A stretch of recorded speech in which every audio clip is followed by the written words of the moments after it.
Y'all can come on here, like, tag, share,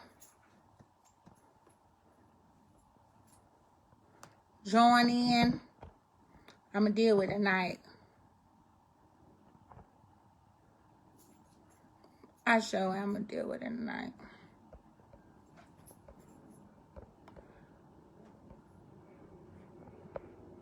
Dealing with it. I done held my tongue long enough and I ain't holding it no more. I ain't holding it no more.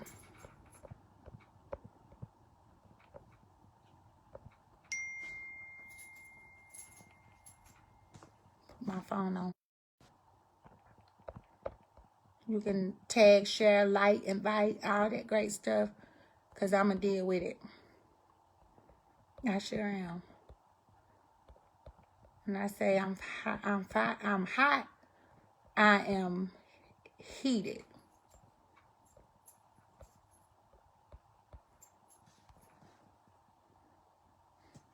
Okay. I'm tired. All the way tired. I'm dealing with it tonight, though. All the way. My spirit is all the way vexed. My spirit is fixed. Okay? So like, tag, share, invite somebody.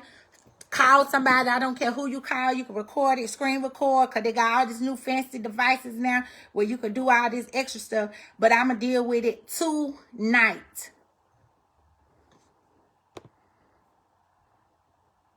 I'm deal with it. Okay? Deal with it. And it's going to be short and sweet. Let's go. So listen. This is where I'm at. Okay? I made a post today, probably about an hour ago, about the kingdom. About us calling it, we supposed to be kingdom. Right? We supposed to be kingdom. That's what we supposed to be. Hey, sis. And when I made my post, listen, I'm going to tell you something. I'm over people.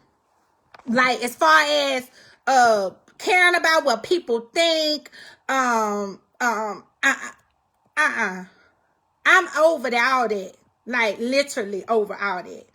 I've lived my life in the shadows, and I've lived my life, quietly, and I have said some things that really blew people's mind. Didn't even expect me to say it, because I have always cared about what people thought of me. I always cared about what people, I just cared about what they knew. I cared about all of that.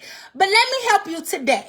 Okay? Let me help you get this together real good, because I'm not one of them ones that you're going to continue to play with. I have always been the type who have covered people even when they uncovered me. Okay? I have always been there for people when they never been for me. Ain't called me, ain't show up in Texas, ain't never show up to my house in North Carolina. I've always been there for people who never showed up for me. Okay? What I'm sick of, and I made this post, I said an hour ago, 3 hours ago, I made a statement, and I made it very clear. I said, I'm sick of people. You can be church, not church. You can be whoever you want to be called. I said, and I quote this, okay? I'm so sick of people, especially those, and let me say exactly how I typed this so nobody don't get nothing misconstrued, okay? I'm so sick of people, especially those who are called themselves kingdom. If you choose to be gay, if you choose to be trans, if you choose to be lesbian, if you choose to lie, you choose to gossip, you choose to sleep around, don't pay your bills, church hop, that's on you. Hear me what I say. It's on you. It ain't on me. It's on you, not me. Let's be clear. Make sure you tag, like, and share this, because everybody gonna get this word before 2020 and before I go on my consecration, because I'm sick of all y'all. Now, I gotta use my words like this, because at the end of the day, I do run a business. But what I don't like, and as I tell my kids, use your big kid voice. That means speak up. Hello. No longer on mute. I'm sick of y'all. I ain't talking about, because I'm the church. I ain't talking about the building, but I'm talking about people in general. Those of you who always got something to say. Those of you who always got something to talk about. When I'm going to help you, you're going to have something to talk about tonight, okay? I don't condone the activities or sextivities he or she do. Did you hear what I say? I don't care what nobody does. That's on you. However, I still love and I show it. I'm not fake about that. Just because you see something in them that is sin, I may not see it. But yet pray that the Holy Spirit consumes them and take over. See, God has done ministry for me in a whole different way. Let me finish my post before I go there. However, my walk is set up differently now. And guess what? I mind the business that pays me. Okay? If you are so concerned about people and what they do, call them. I still got a landline. And tell them what thus says the Lord and not what you see on social media.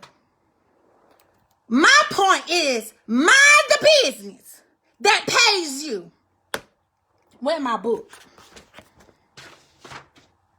I believe it's over there somewhere. I think it's in the front. My bookkeeping book. My thing is this. How can you draw people when you are constantly judging? You don't know people walk, and definitely not mine. You only knew what you was told. And what you was told, you still don't add value to your life. My point is, mind the business that pays you. Everyone wants to say they are doing kingdom, but yet putting your mouth on people literally. You might as well be doing the sextivities too and activities too. If you bold about it, call them on the phone and tell them, cha-ching, I'm getting my bag. This is my last post addressing those who are saying they are of the kingdom, but yet of this world. Be reformed, no longer revived. Now let me go back up here with this right here. Okay? Because everybody saying the streets is talking. Everybody saying this and this about me. You heard it from my mouth. Okay? Because I ain't got to do no interview. I got my own platform. And I don't do platforms to scandalize anybody's name, okay? I don't do that. Never have, never will. But if anything, we're going to deal with the spirits, okay? Number one, spirit of divination. Those who sow discords, okay? Let me tell you something. You call me about anything concerning anybody that I know, you will get checked, blocked, and deleted, okay? Let me tell you something. Know that. Know that. Period. I don't care about what people talk about. I do not care. But what I do care about is when you come to me and you name drop. Let that be clear. I don't got time for the name drops. I don't care what you do in your bed. I don't care what you did with them. First of all, I do not care. And this yet is an open rebuke. Okay? And anybody can rebuke anybody, especially when you're out of order and you think you can't be touched. Let's be clear. All right? Another thing is, let's deal with the spirit of jealousy. All right? Let's deal with it. When you're jealous of someone else and wants what someone else got, okay? You choose to want what somebody else got because you don't have all the things that you desire to have. Just like I went out here and worked my behind off, married or unmarried, I still went and got what I got. Amen? Let's deal with that. You jealous of what she doing. You jealous of what everybody else doing. You jealous. Help somebody today. You're jealous. You can't be mad because they up and move. Don't worry about why they move. Hell, you need to go move. Why you worrying about, oh, she on the scene. Oh, she secular. Oh, she ain't saved. Oh, she always in this state. Oh, she all in that state. What man she sleeping with now? What happened in her marriage? What this and that? It ain't none of your business what happened. But hello, lights. Let me tell you something. Those of you who have been sending screenshots, that have been sending stuff here and there, and want to know what was said or what happened between my husband and my ex-husband and I. First of all, let's be clear. I did leave my husband. Yes, I did. I left my husband, and I left him for various of reasons. It wasn't just one reason. I left him for various of reasons. And first of all, I did give my husband another chance. I did give my husband multiple times to get it right with me. Let me say that. Hold on. Maybe I'm no longer on mute. The boot done dropped. I did. So let's deal with that. Okay? So y'all can stop with the lying. But I mind the business that pays me. I said in the end, brothers and sisters, but I just had to say that part. So when you sit up here running your mouth, and because I needed help, let me help you, you gossiping, because the lying spirit is gossipers. Let me help you, you gossipers. I can say what happened in my life, okay? Let me say that. So what did he say? Nothing to do with jealousy, says it's to do with correcting and exposing sin. It needs to be dealt with, as the word says, to be there for one another. Nothing to do with jealousy, says. Follow what I'm saying. So at the end of the day, this is what I'm telling y'all. I know what I left my marriage for. Okay? I know what I left my marriage for. I don't care what he do out there on Facebook. Okay? I don't care what he told you on Facebook. I don't care what he inboxed you on Facebook. I do not care. I don't care. I don't care. Let me say that part. Because this is why social media is so big. Everybody say, I hate social media. I hate it. But you constantly posting your pictures of your family. You constantly posting videos. You're constantly saying different quotes as if you are a philanthropist and all this great stuff. Hey, you got your degree. Oh, well, great. Good job. Let them be there. Okay? Y'all so concerned about what's going on. So this post is related to the lying spirits that's walking around here. Y'all gossipers, y'all lying, and y'all doing all this extra stuff. Don't call me about nobody else. Don't inbox me about nobody else. I do not hell of a care. Okay? I don't care. And I don't care. Everybody say they got, they seen receipts, and they seen this, and they seen that. Baby, if you seen it, good job. I'm glad now you know what had happened. I'm glad you know. But what I'm not going to do is entertain a spirit. Period. I'm no longer ashamed. So let me help you. I'm no longer ashamed.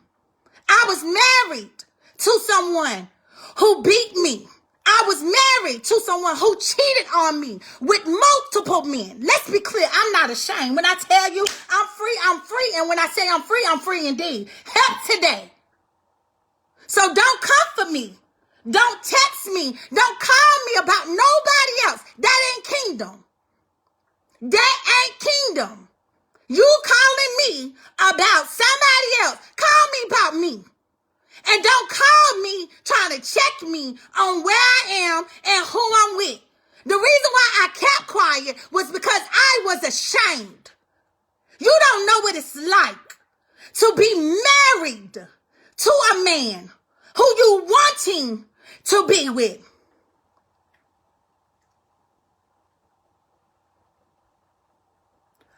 You don't understand. You don't know what it's like. You ain't never walked a mile in my shoes. You ain't never been where I've been. So let me make this clear. I'm sick of people. No, be quiet. No, don't say nothing. Lord God gonna do this and God gonna do that. Shut up. You lying spirits.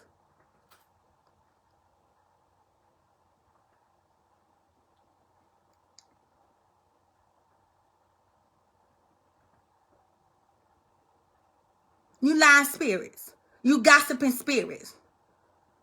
You want to know? You gonna have it. And I'm not going to stand with nobody that's walking wrong. I'm not standing. I stood long enough. It has grown me.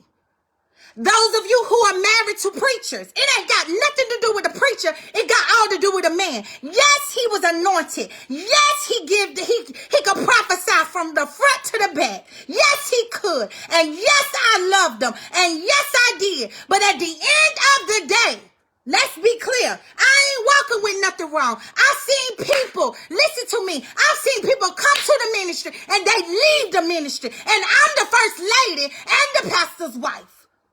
So y'all sitting up here thinking that it's okay.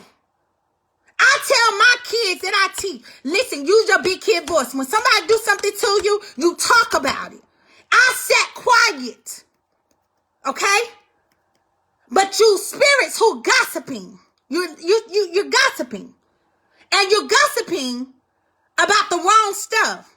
And then at the same time, when you're gossiping, you thinking it ain't gonna come back. Just because they not your friend, don't think somebody else may know you and they may come back and tell you something that they didn't expect them to know that you was their friend. But at the end of the day, you find out, oh, well, I heard your name and they mentioned your name.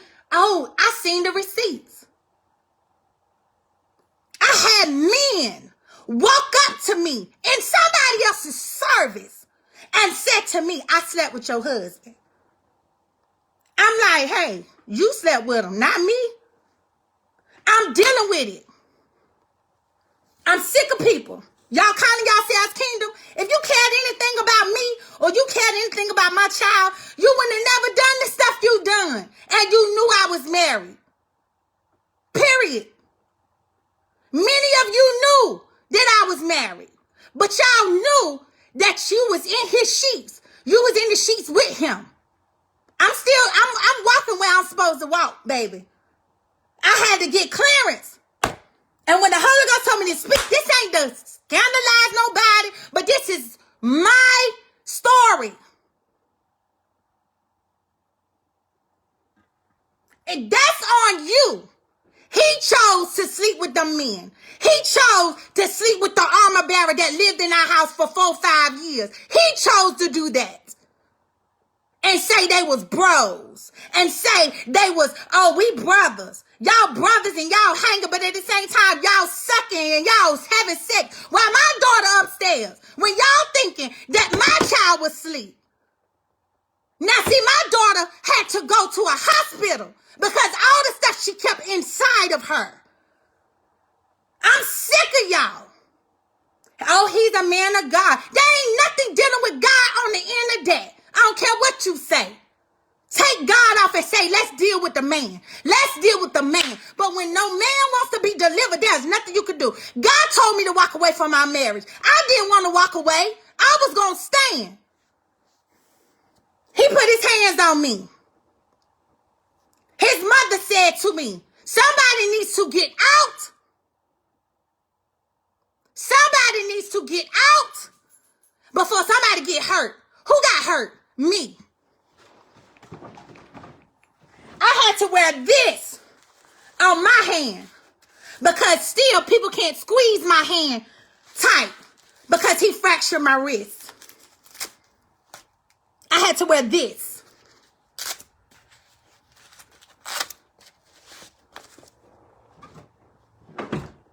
I don't care what nobody got to say. I'm releasing this. I don't need nobody to release nothing. I'm releasing it. And I don't care what nobody got to say about it. Y'all sitting up here thinking it's okay. Y'all don't know what them first ladies go through. I'm not saying all first ladies' husbands are gay. I'm not saying all first ladies. I'm not saying that. I'm not bitter. Far from it. But I'm sick of people lying. I'm sick of y'all lying. My cousin, she was so mad. She said, girl, he said that you left him. You left him and then offered him a second chance. What the hell? You a lie? And I deal with that spirit, that lying spirit. Because you did that. That spirit, you allow the devil, the spirit to control you. I deal with the spirit. At the end of the day, yes, people wrong and they do stuff. But at the end of the day, listen, you don't put your hands on no woman. When I confronted that spirit jumped on me. and threw me across this room.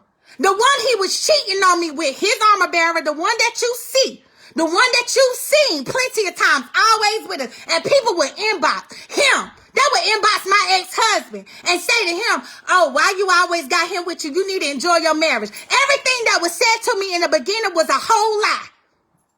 None of the stuff. I slept on an air mattress for 3 years. Pastor Kevin Gibson had gave us a bed, whom my ex-husband barely slept in. I don't condone the activities. Many people was thinking that I was a part of it, like I arranged this. Like, oh yeah, she did. I didn't marry nobody to cover up nothing. He said he was delivered. And my mama always told me, and my grandma always said, listen, baby, if whatever they say they ain't doing, it'll come up. The results will show. He ain't sleeping in the bed with me. My ex-husband didn't sleep with me for 2 years, going on 3. And he had to nerve to text me and say, keep waiting. So those of you, and I only slept with my ex-husband 5 times. Let me deal with it. So y'all sitting up here thinking, oh, and when I say I'm free, I'm definitely free. Because I'm no longer being lied to, deceived. And I'm contracting AIDS. Do you know what that could have done to me? Do you know that could have done to my daughter? You playing with somebody's life. I'm sick of it. I kept quiet long enough. Then y'all so-called apostles want to call me about another apostle that you know I'm connected to. That ain't kingdom. You checking people because you feel like you got the authority to check people. Sit yourself down somewhere and have several auditorium seats because they're selling tickets at the door for your foolishness. Hello, some daggone body. I was prompted by the Holy Ghost to get up here. Because I was going to remain quiet. Quiet. We sitting up here going to church. We going to church. He clapping, hand clapping, and all this stuff.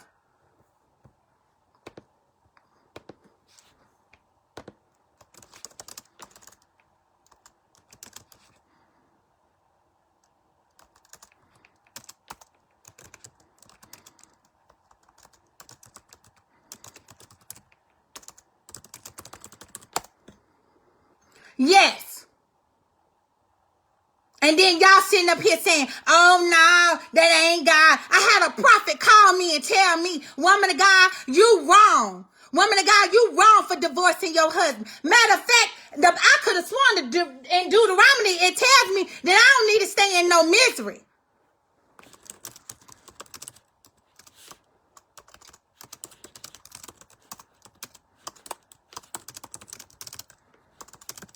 You don't know what that first lady going through. She got to sit on the front row. She got to sit on the front row and watch this. I'm seeing it before my eyes.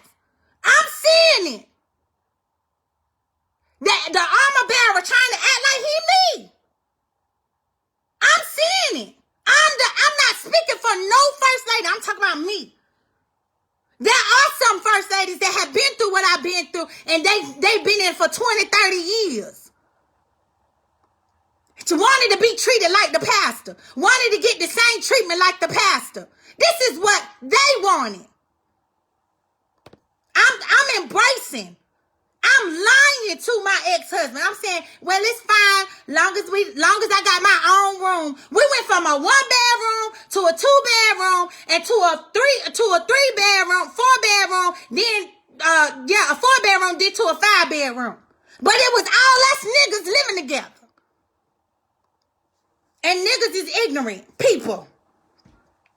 I could have been home. I was calling home asking, hello somebody, asking for help, and I was married.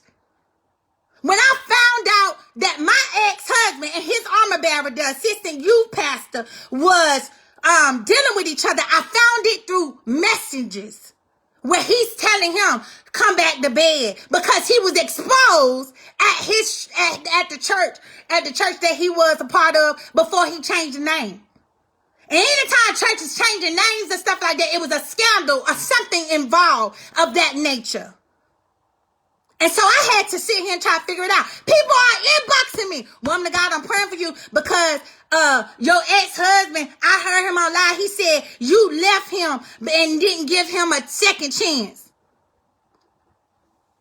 I'm sitting up here talking about, I'm like, huh? Second chance?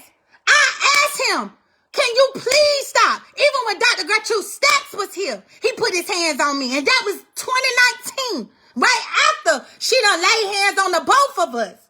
And because I exposed him in front of the church, Pastor Colleen, God rest her soul, she's no longer living. But it was a lot of things that that woman saw in this house. She saw because she lived with us. And Dr. Gertrude Stacks, I called her. And I told her, I said, please pray for me. And you got the audacity to sit up here and say to me that I'm wrong. I done been quiet. I've been quiet. I ain't exposed nobody. I ain't said nothing. I talked to my family because that's who was pulling me out. That's who was making sure I was good, making sure me and my daughter was dealing with. It's a lot of stuff that pastor wives and first ladies deal with, and we got to sit there and be quiet because we're following the scripture of being submissive. But you're not supposed to entertain foolishness. You walk around with God, and I was raised, if you ain't walking right with God, I don't need to follow you. I need to turn my face and pray, and that's what the hello I did. I prayed. That's what I did. I prayed on my knees in my prayer closet every single day, praying.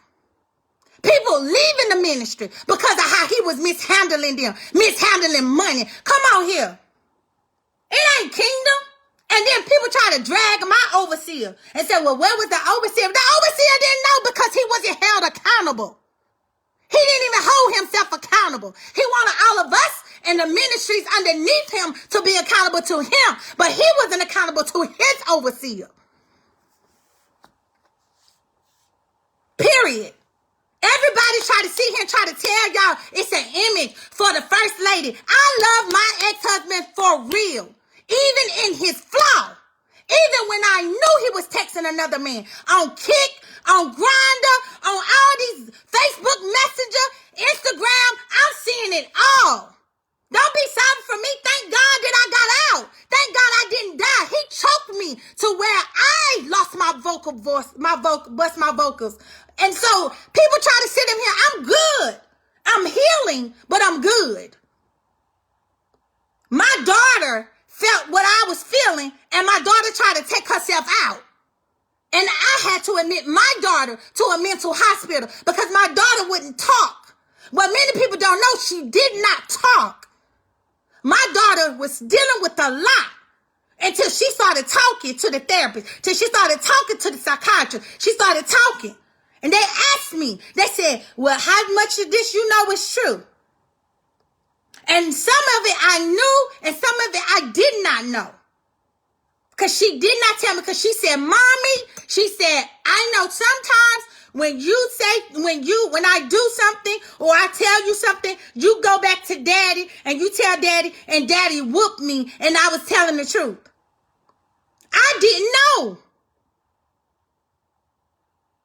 Then turn around, blame her for things that she had done. And I'm like, okay, Angela did a lot of things, but some things that didn't make sense. But then you turn around and you sit here and say to me, oh, well, you the first lady, you just supposed to be quiet and pray. A lot of first ladies deal with a lot. Y'all love the pastor more than you love the woman who's praying for him. When he's sick and you got to go to the store in the middle of the night to give him something for his stomach, his headache. You got to take him to the ER. Got to pay the copay. Come on here, somebody. And you got the nerve to treat these first ladies like that? It wouldn't be no church if that man wasn't with that woman. Y'all sitting up here trying to make, and then the sad part about it is, I said, this is sad. My husband, and I got my notes right here because I wrote a note to God. I wrote a note to God. I sent it to my daddy. Daryl Talbot, who has adopted me as his daughter. And I'm going to read a note that I wrote to God at 5 a.m. in the morning. Because I'm up praying, believing God for his healing and his deliverance. I said, dear Lord, because we got into an argument. I said, here we are again, where my husband tells me I need to talk to someone about what's going on in my head. That daggone spirit of Jezebel and that manipulative spirit tried to make me think I was crazy. Ultimate narcissist, trying to make me the blame for everything. I said, you know what? I took it. My dumb self took it. Yeah, it's my fault. Yeah, it's me. Yeah, I'm too emotional. Yeah, I want a baby. I want a baby, but we ain't having enough sex. You ain't banging my brains out like you should. Okay. But I got the problem. You ain't touched me. You ain't touched me since December the 21st when we got married in North Carolina. And then when I had to ask you on February the 14th, and Pastor Chelany, who was a part of our ministry, she sat there and said, man, what's wrong with you? You need to be all over that woman. She left our ministry. She was gone. This woman moved to Florida. People was moving from Connecticut, was moving from Minnesota, was moving from all places, New York, moving to be a part of this ministry. And you do people dirty like that? I'm praying. I'm believing God. I'm asking Tiffany McGrumman, hey, can you listen? Not beating my banging your brains, not bringing them at all, Christina. And listen, I'm a fire woman. And I know listen. Yes, Lord. Stay on top of it. I got you, Holy Ghost. This was the message that I wrote. Dear Lord, here we are again, where my husband tells me I need to talk to someone about what's going on in my head. I need a professional. As stated before, pushing me off on someone where he can actually resolve it. He can actually help me. If anything, we need a marriage counselor. The issue is the emotional connection between us. We try to connect, but when I'm down and overwhelmed, he doesn't know how to comfort me. When things get too much in life, I cried out sometimes. And the thing that was getting too much in life was the fact that, for one, he was messing around with the armor bearer. And I'm seeing him have messages with other people. That's what the problem was. When things get too much of that, I cried out sometimes. And I need my husband to comfort me, not the apostle. He comes with apostles don't have an emotional side. I said I don't want the apostle. This is what I'm talking to God. I'm giving him my letter. I said I need my husband. Is something wrong with that? What's the point of having someone to be married to who doesn't comfort you when it seems like everything is falling but can't hold you and let you know everything will be all right? I believe marriage is about being there for each other. Or, let me help somebody today. I believe marriage is about being there for each other at their lowest and highest. Your spouse, him or her, should be there when things get tough. Your spouse should be there when things are going tough, be able to talk things through for better, for worse. Not always having the blame game, just taking ownership in what we say. Sometimes my husband says things and changes it. Why I don't know. Why? I don't know. I'm talking to God. Sometimes I don't know how he feels because he doesn't share it. He said he is learning to talk more. That was a lie. He was talking to them jokers in their inboxes and to them men. How about that? He said he is learning to talk more. He also said he believes I'm overly selfish because I want my husband, I want my time. Then you got a nerve to sit at a table with somebody who was married and who gets loving from her husband and wants it a certain way. And they've been married for over 5 years and you're going to sit there and tell that woman at that table, don't do him like that. That's because you was gay. And had I known, I knew March when I found the messages, they was old messages, okay? They were old messages. But so when I tried to bring it to him, he talking about, oh, it was a joke. That's how we talk to each other. I was livid. Then he went on live, and then next thing you know, got in front of the church and apologized in front of the church. This woman that came to our church, she tried to force her to be my armor bearer. I said, I don't see her as my armor bearer, but I see her as a sister, as a friend. I'm new to this armor bearer stuff. I'm new to it. So I'm like, I just moved here to Texas. So I'm trying to be friends. I don't want nobody carrying my bag. I don't want to, but she embraced me. Then soon as she checked them, prophet to a prophet, then she was like, hold on, you not treating your wife right. You've been only married for 2 days. And technically, we was only married at that particular time for 4 months. This woman got over 5 years and overcame so much so she could teach me something. Hello today, somebody. But every time, oh, you're not a prophet. Okay, I'm not a prophet. Let me help you with something. With this spirit of divination, and then with this lying spirit of what you have. Because you still got it. You ain't yet delivered. And everybody try to say all this foolishness about this and that, and he's still a man of God. Take the God off, he's still a man who needs deliverance. Period. I don't care what nobody say. You don't do people like that.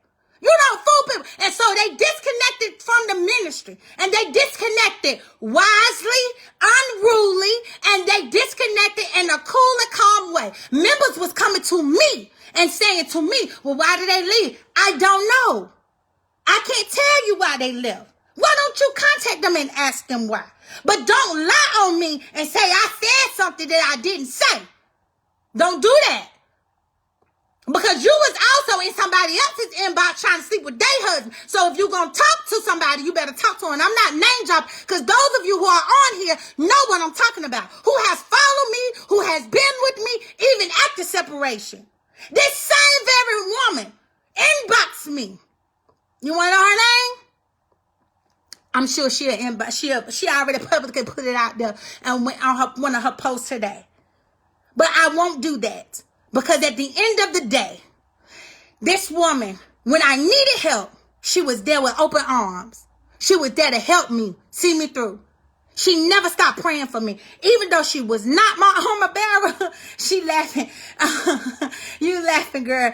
She wasn't my armor bearer, but I loved the ministry that she had. And what happened was that a man tried to come and assassinate her character of who she was and who she was becoming. She was a force to be reckoned with. And then what that spirit tried to do was try to dim it down. That woman came to me and she said this very clear. She said, I know you're tired of, she said, I know you're tired of public display.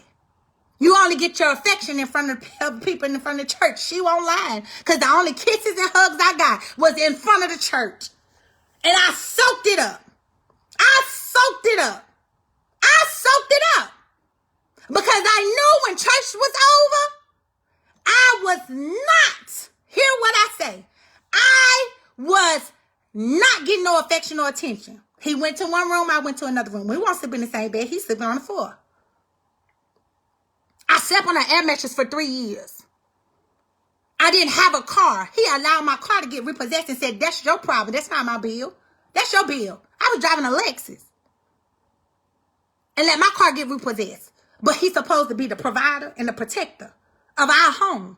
And I'm honoring him as king. I'm crying. I'm calling home. Mama, can you help me? Can you help me get my car out of repossession? Then we moving from house. We moving every year. We got a new address. We moving from the church building back into the house. Back in the house to the church building. That's because money was being mishandled. My husband didn't have to work. I told my ex-husband, I said, listen, you ain't got to work. You ain't got to work. You could go ahead and do ministry full time, because I knew that was his passion. He loved God wholeheartedly. I knew that's what he wanted to do. I knew it. So I said, I will work. I didn't mind working. I ain't had no problem doing it. But now let a joker come to this. You better come here with everything. I'm not selling. I married this man because I loved him. And what connected us was a familiar spirit. I used to be in a homosexual lifestyle when I was in college. Kira on here, that was my rolling partner. We was roommates. Jessica on here, we was roommates. But when I decided to come out of that life, and I had to make a decision when I had a daughter, to come out of that life, I said, Lord, my cousin said this to me. She said, Victoria, you got to know what side you on. You can't be sitting up here saying you saved and you saved for real. And my cousin, she didn't go to church. Princess didn't go to church like that. But what she told me, she said, you got to make a decision. Jayla was, I had Jayla. So that was what, 2010, 2011. This is 2020 now. So it's 2020. So I had Jayla. I had to make a decision. It took me 6 years to come out of that lifestyle. And I fought my way out. I wanted deliverance. I'm going to help y'all today. I wanted deliverance. It ain't about going to hell. It was the fact that I wanted my daughter to see an honest life. So I came out of that life and never looked back. If people choose to stay gay, homosexual, lesbian, that's their decision. I don't condemn that. But what connected us was a familiar spirit, and I saw the spirit, and I said, hey, I said this very clearly to him. When I talked to him on May the 25th, 2016, when I was talking to him, I told him, 2016, I said, I know, I don't care about your lifestyle, your past lifestyle, long as you are still not doing it. It's a big difference. I was nowhere in agreement with his lifestyle. That I did not, unbeknownst to me, I did not know he was still in that life. Had no clue. Didn't know the man that was inboxing me every morning, his armor bearer. Hey sis, I'm checking on you, this and that. Are you ready to be the first name? All this stuff. And I'm like, okay, unbeknownst to me. But then when I actually come to Houston and I see everybody and I'm like, okay, trust me, I got a prayer life. I got a prayer life. And when I say I see. And I didn't see wrong and I don't see wrong. But when I sat down and I looked and I said, if this is who he say he is, okay, God, you said this my husband? Oh, no. I don't want to be married to no preacher. No way. I want to be married to a husband. So the conversations that we were having privately was clear. I'm sending money, trying to make sure me and Jayla had a house to live in. I moved out of my house, was in the process of selling my home. My home sold in 14 days. Come to find out, I had another lien on my home, which ended up putting my home in foreclosure. So technically, I could have took my behind back to North Carolina when I found out the sale didn't go through, so it wouldn't affect my credit. But his crazy behind said to me, trust God. Trust him. He gonna see you through. It ain't gonna go on your credit. The devil is a whole lie. It's on it. As foreclosure. And I believed him. I trusted the God in him. And I'm not wrong for trusting him because I believe he was my husband. I believe he was who he said he was. I really believed him. I did. I did. I followed what he said. And what he said, hey, I did it. I married him and I moved out. And then next thing you know, I'm looking at everything. We're living in a 1-bedroom apartment who was not his. It was another pastor's. God bless her soul. Rest her soul and bless her too. And we lived in that 1-bedroom apartment for 6 months. Then we ended up moving out into a 2-bedroom apartment. The ones that are on here knew how we lived. I'm like, how in the world he could prophesy enterprises, cars, all this stuff? How can he prophesy all this stuff? And we living like peasants. I was living like a peasant. I don't care what nobody say. I was living like a peasant. My family came here for a wedding. And they looking, they see me smiling. They couldn't go to my house afterwards. Everybody came. They supported those who did support me. My mama, my sister Princess, my uncle who flew in from Florida, for actually California, and my uncle and aunt flew in. And I say a peasant because I didn't have to live like that. I ain't have to. But I said, I'm going to ride it out with you, boo. I'm going to ride it out. And what he say? Oh, you don't need none of that. Sell all your stuff. I sold all my stuff. Sold it all. And I think $2,000 worth of all my stuff. That money was gone by August. I'm going to tell you something. Don't you ever put your mouth on me. Don't you ever try to talk about me to somebody else. Because I could tell my own goddamn story. Know that. And then you turn around and you try to sit here and slay people. Just because you don't see me with them. I got folk praying for me. You may not see me with them. You may not ever see a picture with me with them. But let me tell you something. They praying for me. But y'all call this kingdom. I don't care if you choose to follow his ministry. That's your business. That's your business. You choose to follow him. I don't follow him. I have no reason to. I have no free reason to befriend him. How he treated me. And then I said, did you forgive him? I forgave him and move on, but it did not consider reconciliation or a conversation or a hello or a bye-bye. What's done was done. Period. So those of you who saying it's kingdom, that he's still a man of God, I'm going to let you know, as prophetess Victoria Nicole Hooks, take God off because you're making a disgrace of him and say man. Say that. Because I'm sick of you lying spirits that's wandering around here in the earth. And I know what God called me to be. I was ashamed. When I got this book no longer on mute, when I did this book, I was ashamed. I still was taking pictures on Facebook and still in bondage. I'm boosting myself up to say I'm living in freedom. I'm living in freedom. I'm living in freedom. But I'm trying to get myself there. That woman texted me, inboxed me, and said this very clear. She said, woman of God, I'm praying for you. She said, I see too much. She went on a fast. And she the most fasting and consecrating person I ever seen in my life. Because I was the same person. I said, oh, I got somebody just like me. On her face, days I'm in the church praying. She was in the church praying with me. Coming with me to the church praying. And he talked about me. I was his wife. And he talked about me like a dog. He talked about me in front of Pastor Colleen, in front of them.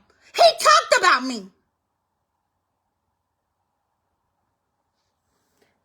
That ain't of the kingdom. There are two kingdoms. There's a kingdom of darkness and there's a kingdom of light. And that ain't the kingdom of God. I don't care what nobody say.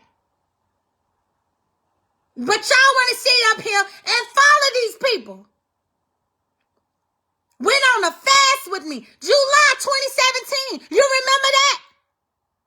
Dog baby, you remember that? We went on a fast, July, August. Her departure was August 2017.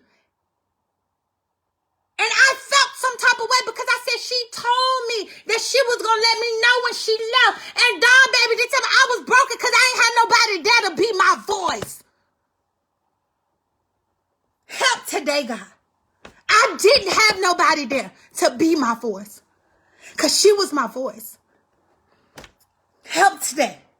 She was my voice because she saw what I was going through in private. We having late night texts and conversations. Believing God for a child. I lied. I know how to tell him my doggone self. I lied to this man, said I was pregnant. I had pregnancy symptoms, but I lied to have this man to think that I was pregnant. I lied because those 30 days were the best attention and affection that I got from my ex-husband.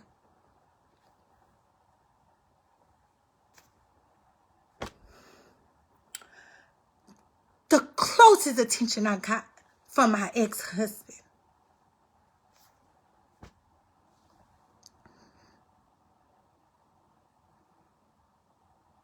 I wanted my ex-husband's attention. So I lied about being pregnant. I said, I hadn't had no period in 2 months. I didn't lie about that. I thought I was pregnant. I was excited. The doll baby sent me and him to baby doll. Thank you, Holy Ghost. Sent us to the Omni Hotel, her and her husband. Sent us to the Omni Hotel to get some one-on-one time because every time we was together, it was always, I was always people around. Always those people around. So she sent us to say, hey, Apostle, you know, y'all go ahead. Then this daggone raggedy man gonna say, I felt offended because Apostle didn't tell me he was leaving. I was hurt. This time I wasn't crying. You was crying. That's my husband. Ain't your husband. Never had privacy. So my marriage could have been. It could have been what it could have been. It could have. But because he didn't want to be delivered, and because he didn't want to let that spirit go, that deceptive spirit, that lying spirit, that spirit of confusion, spirit of divination, I don't care what nobody say, that familiar spirit had a hold on his life and still do. And when God told me to stop praying, and when God told me he turned them over to a reprobated mind, it may sound like God, but it ain't. Y'all better watch who you following. I had a woman of God call me last night talking about another apostle, 2 apostles. And the Lord said, block and delete. This is a spirit of division. Will use me. I'm sick and tired, Daddy. When the Lord told me, he said, tonight is the night. You ain't carrying this no more over in 2021. Hey, y'all know about shy. Y'all sitting up here thinking, playing with people's lives. I moved my child over here. I'm dealing with the spirit. So you can block, delete me, and not follow me again, because I'm not here for followers or likes. Trust me. I mind the business that pays me, and my business pays me well. Had people giving their checks to people. I mean, they give their whole check. I'm giving my whole check. I'm not getting nothing from it. I'm so mesmerized and so under this witchcraft, under this thing where I'm like, I just gave you my whole check. Okay, it's fine. It's bae. Oh, I love my king. Oh, I just love him. I'm making posts. I'm doing this and that. And then there's sometimes I didn't make no post. And then I was told, listen, make the post.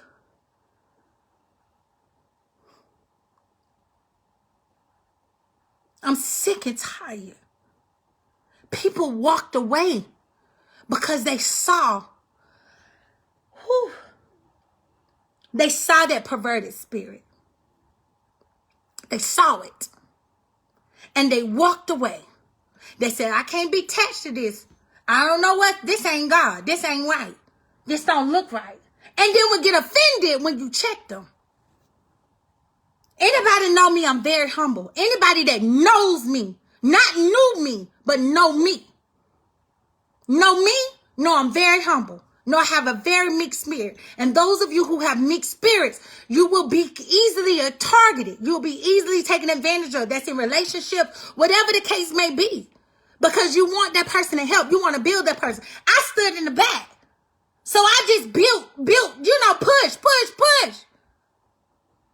But that was my mama encouraging me, my sister Tamika encouraging me. People was encouraging me from the back. My daddy encouraging me. And my daddy said, that nigga gay.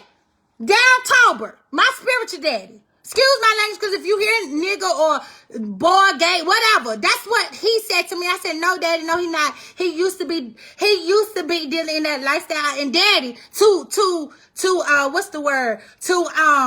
back it up. I'm like, daddy, I used to be in it too.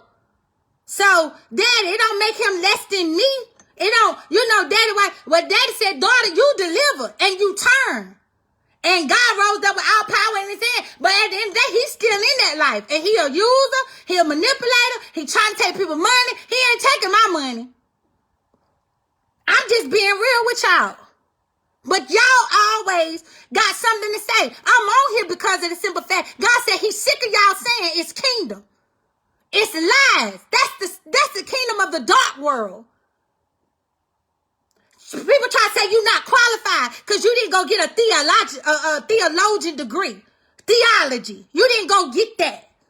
because you ain't qualified. I had people would say to me, listen, you need to just stand by your man of God. I stood by this man.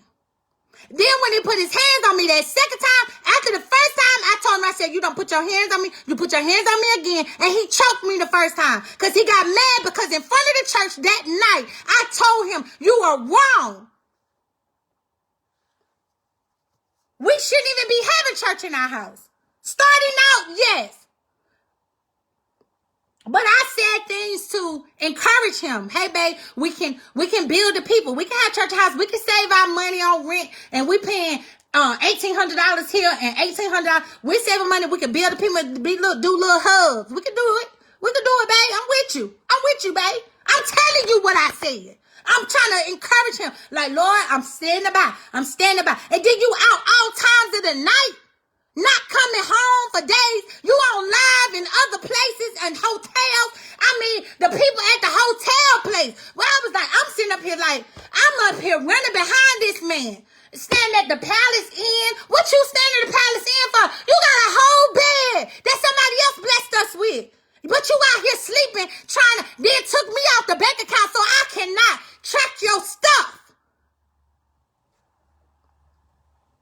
I ain't no dumb woman, not by a long shot. But my grandmama always said, baby, ain't nothing going on after 11 o'clock but open legs. And it wasn't no open legs, it was bread baskets, Larry Reed said. But daggone licking booty behind, all that stuff was going down at night. And then you get mad at me. Because I'm sitting here saying, I still want to be loved by you. You going to events with me. Domestic violence events. You're going with me to these events saying I love my wife, I push my wife, but at the same time, you was verbally abusing me, you was emotionally abusing me, you was spiritually abusing me, you was physically abusing me, you was doing a whole lot. But you out here licking booties and dicking booties down. That's what you out here doing, because these people, let me tell you something. These people sitting up here saying that they your boy, but at the same time, they exposing your tail. What you thought it wasn't going to come out? I didn't say nothing, but I got a child. It's embarrassing. People ain't got no respect. I got my child. I slept with your husband.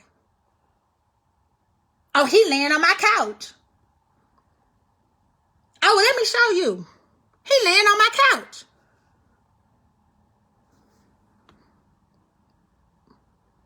And my child looks at me and said, well, mommy, it's true. I said, hush, Jayla. Be quiet. And I'm just trying to tell y'all something. When you seeing people that had been through, my parents walked through it with me. They could have left me when he put his hands on me. They could have left me. It was after center hours, but they could have left me. They could have said, you know what? I don't deal with the foolishness. But my parents, they was like, listen, we're going to ride it out with you. But that joker better not come back up over here. Let us find out he over here. You talking about a business. We're going to really slay you. Everybody try to do that. This ain't no gossip. This ain't no tea. This somebody's life. I can tell it. I can tell it. This Negro gave me syphilis. And then I had to go get shots in my hips. My daddy and my mama said to me, just do what you got to do. Lord, I thank God it ain't AIDS. I thank God it ain't HIV. Oh, I thank God.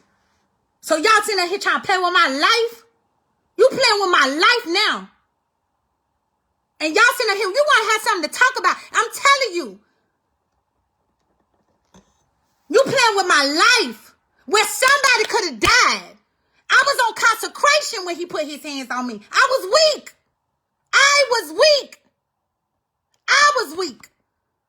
He coming the same week I released No Longer on Mute was the next week where he put his hands on me.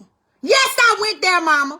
I sure did. Because people need to stop playing out here. Sexually transmitted disease is real. It's real. I ain't playing no games. Y'all talking about these are true prophets. I'm a true prophet. I know that for a fact about my life. And I know I ain't going to be liked about I'm not going to be how everybody, and I'm not here for your likes, your love. I'm not here for any of that. I was bringing in over $5,000 a month. Where the money at? I'm bringing it in. And then my landlord, he tells me, he says, he sent me a text message and said, are you going to pay, for the month of May? For what? What you mean pay? Pay what? What I'm paying? What I'm paying? I can talk about it. I ain't shamed no more. I'm not shamed no more. I'm not shamed. I'm not shamed. I had to call Mama Debbie. Mama Debbie right there. Her and her husband. They sent me home. Me and my daughter got us a ticket. We stayed home for a week. I had to step away from my church. I had to step away, not from my church, from my center. Because I was done with the church. Done with it. I wasn't done with God. I was done with the church. I ain't carrying this crap over. Holy Spirit said, you're not carrying this over. You're going to deal with it. This is two different kingdoms. Know what kingdom you part of. I'm part of the light kingdom. Not here for no followers. I'm not here for none of that. I'm here for this. I'm here dealing with this doggone lying, perverted spirit. I didn't have no money. None. Still struggling to this day, trying to still get assistance. My mama helping me. My daggone sister princess helping me, trying to make sure me and my daughter still eat. And I told my mama, I was talking to her, and I was home for Thanksgiving. And I was done. I was tired. Emotionally, I was tired. I was drained. My daughter just tried to commit suicide. I found my daughter hanging because she said, Mama, it's too much pain on the inside for me to carry. My daughter. It was too much pain. Shamir Bacon, Real Housewives of Houston. She sent me $250. And she said, listen, we got you, sis. You need anything, call me. I didn't have to call nobody. When I make my posts now, my posts are real. Them posts I was making before, they were subliminal posts talking about my life that I was in. And like my sister said, you don't know what's behind the smile of the post. You don't know what that person is going through. So y'all need to stop with this foolishness. Thinking somebody need attention. My life is real. I lost my vehicle. I'm calling. I'm begging people. I'm begging my family. When I say people, I'm talking about my family. Because I didn't know these people in Houston. Real Housewives of Houston stand for something. Everybody try to say, oh, you a part of that. It just didn't do nothing for me. I'm not a part of that. Listen, I may not be a member that pay annual dues, but that girl right there is my sister. That's why I say we kingdom. We supposed to be kingdom. We supposed to be kingdom. Kingdom supposed to stand with kingdom. Kingdom supposed to stand with kingdom. That's kingdom of light, not kingdom of darkness. I'm trying to tell you. I sat up there and I talked to my landlord. I got the text messages to prove it. And this man said, you still owe money. I owe how much? Well, he said the $14,000 debt, and I still had to pay $1,800 a month. Still had to keep the lights and water on. But none of my kids in here had to go without. I made sure I worked my behind off. I did not raise my prices. I kept my parents in the loop. I kept coming to work. I kept doing what I was supposed to do. Because of the simple fact, I stand for kingdom. Even when I was getting harassed with text messages and phone calls from Google voice numbers. Voicemail saying, call me now. Breaking every violating code. I got a protective order. I don't care what nobody got to say about me. But this is my life and I got a child. I have a child. And I preach the gospel of Jesus Christ. The gospel of Jesus Christ are to pull in disciples. Where are the true disciples? I told my dad, I said, Daddy, I thought people was praying, Daddy. I said, Daddy, I thought people was really for me. They said, oh, sis, we here, we love you. It was only 10 people, 10 that was there for me. 2020. Thank you, Holy Ghost. That was there for me. My mama, she sent me, my mama right there, my godmama, Kathy Tolbert, she sent me $600 because the bank account was in the negative that I had and didn't know it. It was closed. 700, I think it was $1,100. And $1,100, the account was in the negative. And mama said, don't worry about it. While I was there, the favor of God was on my life to where the bank said if she could pay $600, we can help her. My mama and my daddy, Talbert, paid the $600 so that I could open up a bank account, so I didn't have a bank account in my name. So you going to sit here and try to tell me that I ain't doing kingdom and I'm over here and I'm doing this and I'm doing that? I'm straight up real. I just don't say nothing. I smile a lot because I know people go through. I know this for a fact. On food stamps. While married. On Medicaid. While married. Because my husband couldn't get up off his lazy behind and go get a job consistently. Could only work a job for 2 months. And I'm still saying, okay, babe, it's all right. I got you. I get promoted. And my wife getting promoted. She good now. We straight. You living off of me and you living off the other people that's in the house. I'm telling y'all sitting here talking about it's kingdom. It's not kingdom. How men doing wives and how wives doing their husbands. That crap ain't kingdom. Get somewhere and get delivered for real. Y'all gonna see, these people help me to this day. I'm calling the window. My lights was turned off on Tuesday and they turned them back on Tuesday. I had to decide what to do. Pay rent, pay lights. So what did I do? Pay lights, pay water, pay gas, and then call my stepdad so my stepdad can pay my light bill. It was $380, which I did not have. So every dime that my parents paid me, every dime, I put it towards my rent so my business can keep running. That's what business owners do. They make sacrifices. Reliant, they told me they could not give me a payment plan. They said because, this is what they told me, call 211. Call these numbers and they get assistance. Do you know these people told me, well, you're going to have to call January 6th because that's the available appointment. My lights turned off. They was only turned off for 1 hour. 1 hour. I'm being real with y'all. My mama Deborah told me, she said, Victoria, she said, Victoria, she said, listen, you need anything, call me. Anybody know me, I ain't calling you. If you know I have a need, great. But I'm not that type. This Negro was trying to get me to sit up here and get on Facebook Live and ask for cash app. We were going from house to house. You know why? Because he wasn't paying the bills. Asking for rent to move. That was real. The house did flood. But before that, you owed 4 months of back rent. 4 months. And I had to figure out how to do this. Family sending money. And they trying to, I don't know what's going on. His mama messaged and say, hey, do we need to get Jayla? Because this seems like something ain't right. They knew something wasn't right. They knew that. But me and my child was suffering. And as a wife, let me tell you something. I was riding it out with my husband.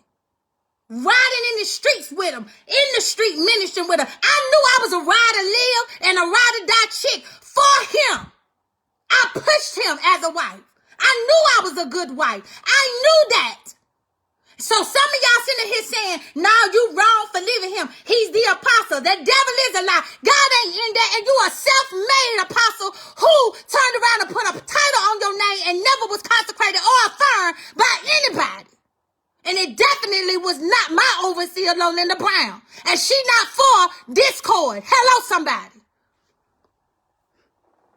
So I'm still dealing with the spirit of perversion. He's sitting up there calling my daddy, asking my daddy, talking about Victoria need a truck. My daddy sent him $800. And my daddy turned around and sent him another $100 and some dollars. Hello, some daggone body. So stop lying and to these people talking about I didn't give you chances. And then you get mad at me because I confront you about you sleeping with men in the city and the man in our house? How dare you? You let that devil trick you into losing your family. You let that devil trick you into thinking that Prophetess Barris, Valerie Barris, she prophesied that. She said that devil want to make you look like a fool. She prophesied that. The night before our marriage, because we got our marriage license, and everybody was like, oh, Victoria, you know, y'all already married once you get the marriage license. But I didn't know. I found out the truth. We weren't married until it was signed by an officiant the next day, December 21st. She said it, and you proved the devil right by living the dirty lifestyle that you choose to live. And everybody keeps saying to me, well, God gonna expose, God gonna expose. The Holy Spirit unctioned me to expose this mess, this spirit. I'm dealing with the spirit. He was a good person. He had full of laughter, full of love. You know, the pictures we were posting, we posted pictures and everything was wonderful. Everything was good. And everything all that, you know, it was good. But I suffered after the picture was taken. I was suffering after the picture was taken.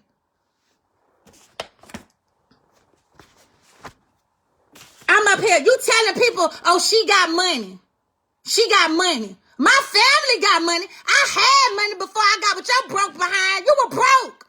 And I believed in you becoming rich one day. I believed in you becoming rich one day. I've seen millions. I had millions in my bank account. I know what it's like to have $1 million. I know what it's like to have $500,000 in my bank account because I've been there, done that. I know what it's like. Did I handle my money properly? No, because I was giving it to dirty niggas that didn't appreciate nor knew my value. I owned my home at the age of 21 and owned it for 11 years till I ran into a spirit of witchcraft. I'm trusting in God.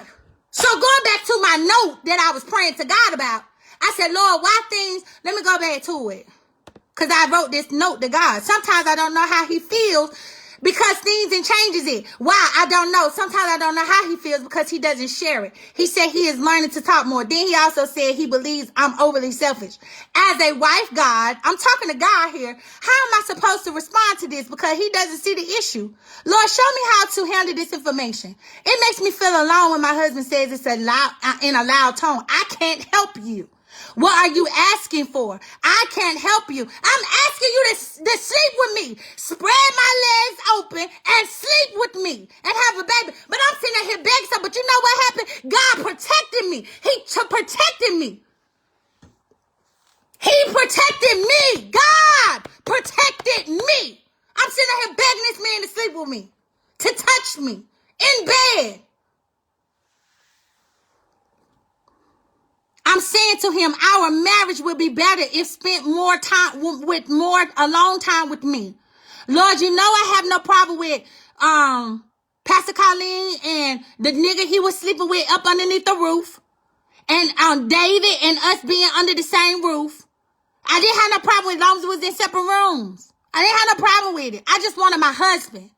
Sometimes I feel my husband and I need more alone time outside, not always in the house. Not him always being on Facebook Live. We are married and they are single. And sometimes I think my husband don't realize that individually comes as if he is single.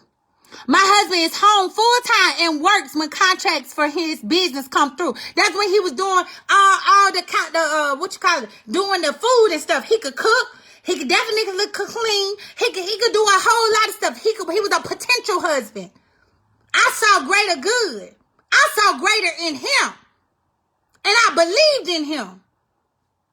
Do I believe he can still change? Absolutely. Do I believe in the power of God? Absolutely. I sure do. But this is what I do know. God said he turned him over into a reprobated mind. He said he was walking in spirit of divination. That's what the Lord told me. He told me that. He was smoking weed, doing drugs. He was doing all that stuff. Somebody, if I was high, you should know I was high. A lot of my family was quiet about it. But you ain't gotta be quiet.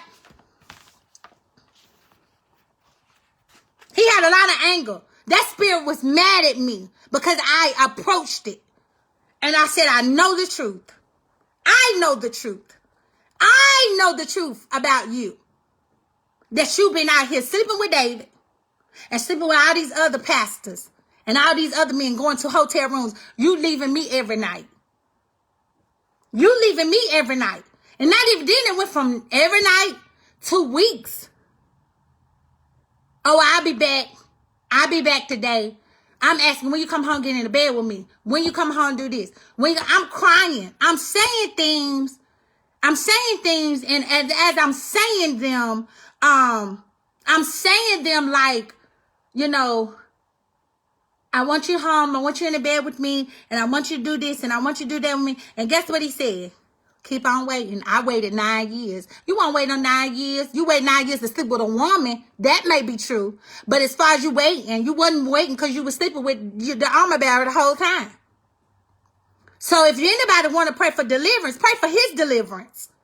Bombard heaven for him. But don't sit up here and try to tell me that I need deliverance because I decided and came to agreement with God, or be in a situation where God finally opened the door for me to get out and I chose to stay by going against what God told me to do.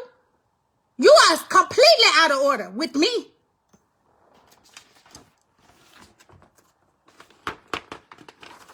God sent the prophets to expose, right? But I'm not exposing you. I'm dealing with that spirit. So how about that?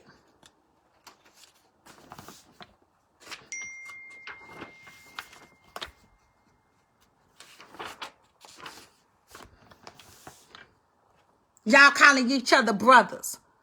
But that's a spiritual incest, but you sleeping with each other. Then you living with him. He bailed you out of jail. You the one. You the one. You the one. Tell me it wasn't true. And David will do anything. He tell you how high. He tell you tell him how high. He jumping. Apostle didn't say that. Well, I'm doing what he told me to do, Lady V. I'm just telling you. Well, why are you going to do that? That doesn't make sense. You drove the car that my mama gave me to drive. Hello, somebody.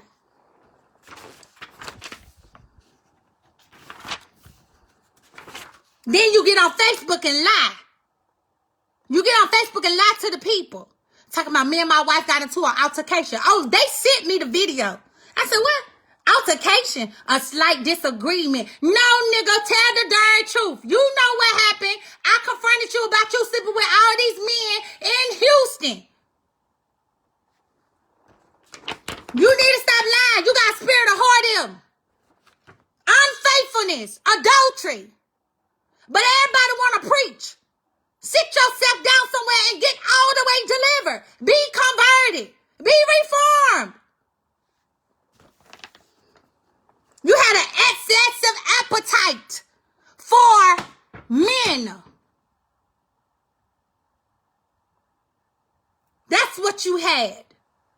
You left me for a man. Matter of fact, you ain't leave me, baby. You had both best of both worlds. Best of both worlds. You had a wife and a nigga. A whole gay one at that. Who likes men. Do I have anything against the homosexuality community? No, I do not. But I got a problem if you my husband and you sleeping with him. I sure do. I got a whole problem with it. And then you gonna try me? You didn't go to work but 2 times.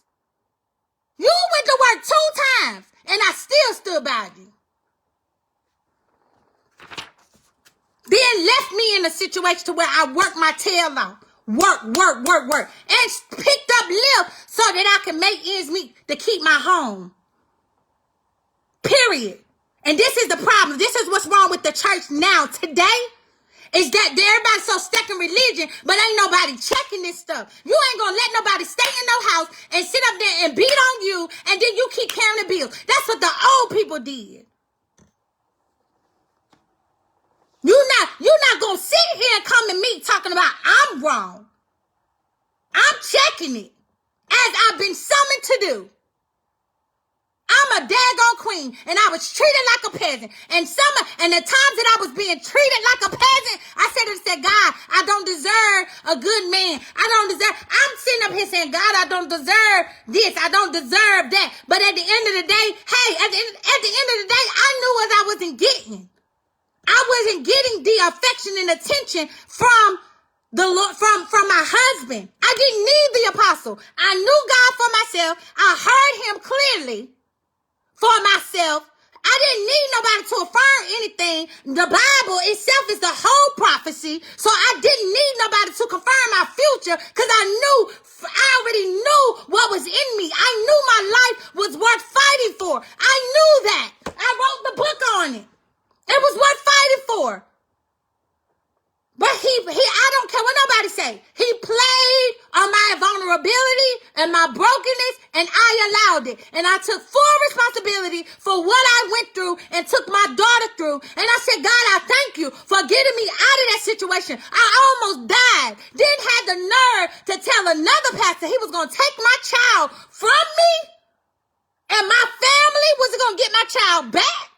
I almost signed adoption papers for my daughter. So if I did die, she would have been going to him. And it would have been a big war. But he wouldn't have won. Y'all men need to stop with this stuff.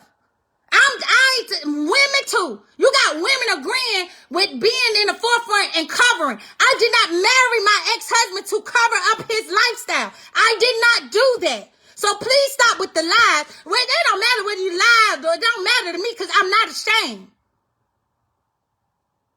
I'm not ashamed. Don't come in with me with that.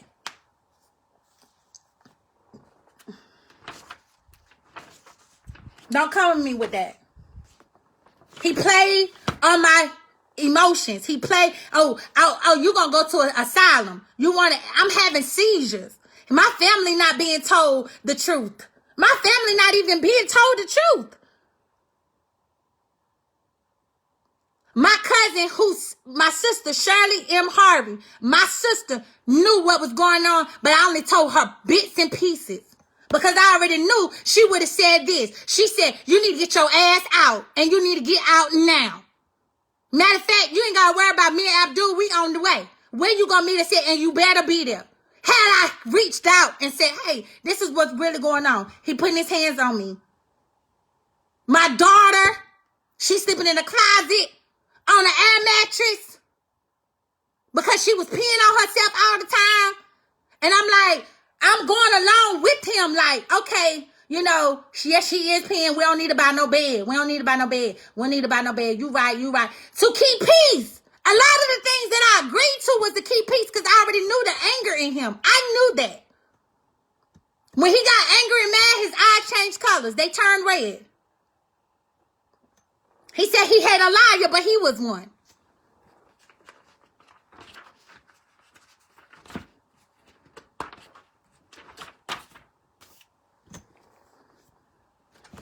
I'm tired of people trying to sit here. I'm sick of people. Know what kingdom really is. Know what it is. You may not look like me. Your walk may not be my walk.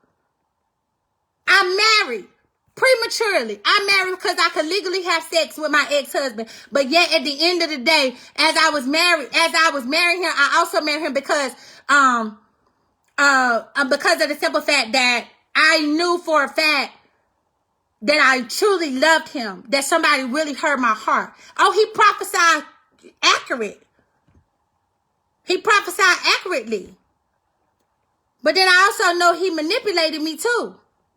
When he found out that I was selling my home and I was getting $25,000 back from my home, cha-ching, the church was already in a deficit. The church was already in a deficit. That woman that used to be here paid that debt for that church. Gave the church $6,000.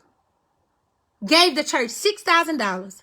And then after that, you couldn't even, you only had 6 people in the church, so you was not bringing in $3,000 a month.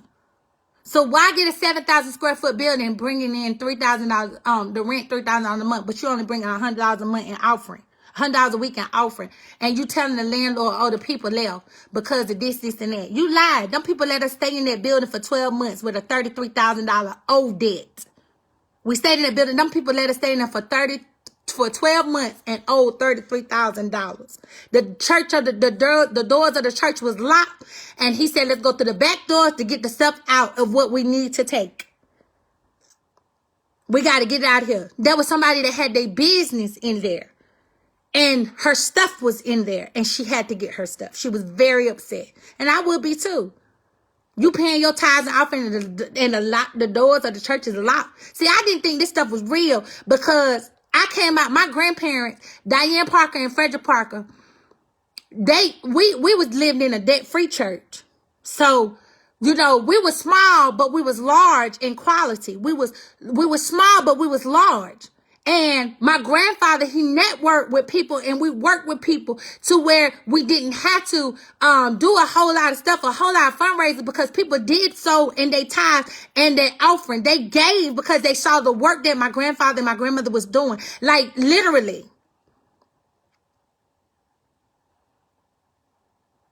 Literally. So, you know, I wasn't used to coming in church and we got to work, we got to do this, we got to do that. Like, we did youth field trips and stuff like that, but we could raise the youth thing in just a weekend and selling snacks, hot dogs, chips, or whatever at the end of service, and we got our money for the summer field trips. So I didn't understand that. So then I didn't understand the Cash App and the PayPal. I didn't understand any of that stuff, but I was like, okay, this is how you win. And then we were constantly on live telling people to sow. But are they sowing into you, or are they sowing into the word of God? If I'm telling people to sow, I'm telling you to sow into the word of God, not for you to get a return, because God already told me that I was blessed. And he also said to me in Matthew 6:33, that if I seek ye the kingdom of God and his righteousness, and all these things shall be added unto me. So my blessings comes from God. And so if I'm seeking the kingdom of God, which is light, my blessings comes from God. My blessings does not come from me sowing into what you said. My blessings come. Now I respect the honor, and I respect the honor on your life. I'm not against the reaping and sowing in good ground and the harvest, and you know, your leader, and you know, you believe a prophet, and you know, you shall see a prophet's reward and all this stuff. I'm not against any of that. I'm just saying, even though with me I sow, and I sow big.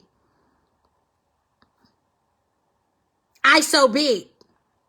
So at the end of the day, you know, when people talk to me and they're talking about, you know, West Seas, you know, the Lord led me to sow a seed. Great. But that nobody, I didn't come from a begging family. I didn't come from a family. I didn't live like that. I wasn't homeless. That wasn't my story. And, you know, that wasn't my story. That was his story, but he didn't have to be. He didn't have to be. He chose to be a rebel. He chose to be a rebel. When people say, I choose to be a rebel, they're choosing to rebel. So I don't even use I'm a rebel for God. No, because I'm not rebelling against God. I just know God told me to get on here and deal with this lying, perverted spirit, and also deal with this spirit of divination and spirit of jealousy and spirit of whoredom. I know what God told me to do. And it ain't got nothing to do with backlash or anything like that, because no weapon formed against me shall prosper. None of that stuff. But at the end of the day, people sold into us because they believed in the power of God that they saw on our lives. And I'm sorry. I repent to every person that's on this live. I'm sorry that you was mishandled. I even went back to people who was a part of the ministry, and I said, I am sorry. I repent unto you because you were mishandled, or I have said something to you, or I just didn't do it right, or I stopped talking to you. Majority of the people that left the ministry, I stopped talking to them. And then my ex-husband said, block them.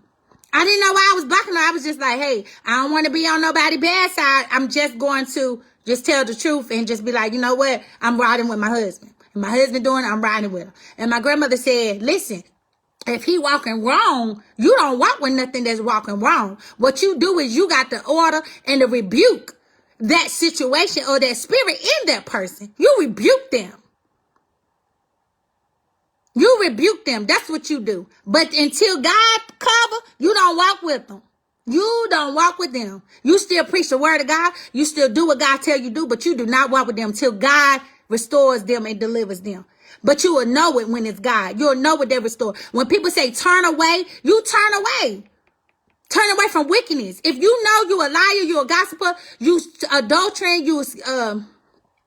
you're lying on people, you doing all this stuff. Like, if you know you did this type of stuff, if you know you like that and you dirty like that, you do not need to be leading sheep. You don't need to lead sheep. I was very clear to the members that were a part of that ministry. I was very clear to them. Listen, I'm going over here, and that's on y'all if y'all follow me, but I'm no longer your pastor. I will not scatter the sheep. But they made a decision to follow him, which is fine. Nothing against them. You made your decision. But what I will not do, you ain't got to walk with me. I'm okay.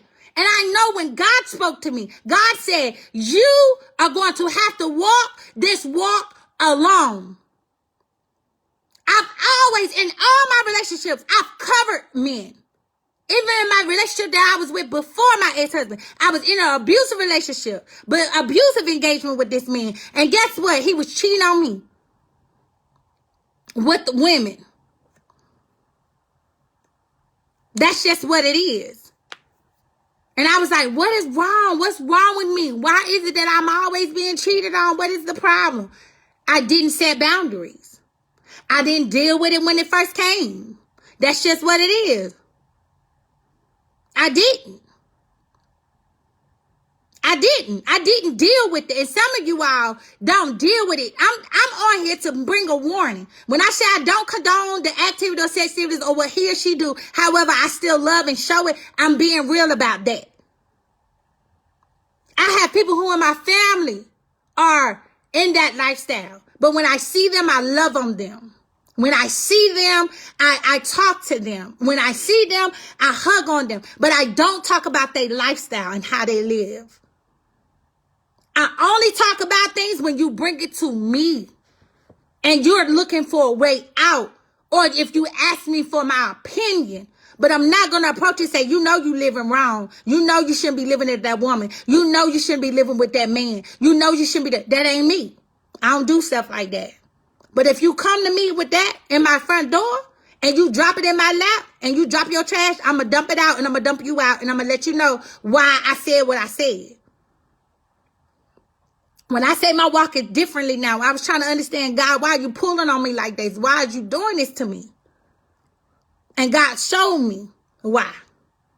My sister, I came home for Thanksgiving and I stayed in the house. I spent time with my sister for one day. I wanted to spend more time with her, but I was emotionally drained.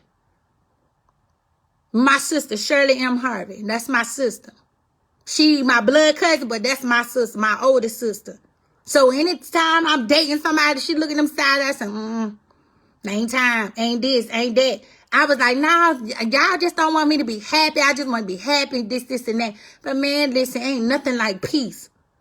Y'all don't know what the hell I've been through. From 2016 all the way to 2020. Y'all don't know what I've been through. Sleepless nights.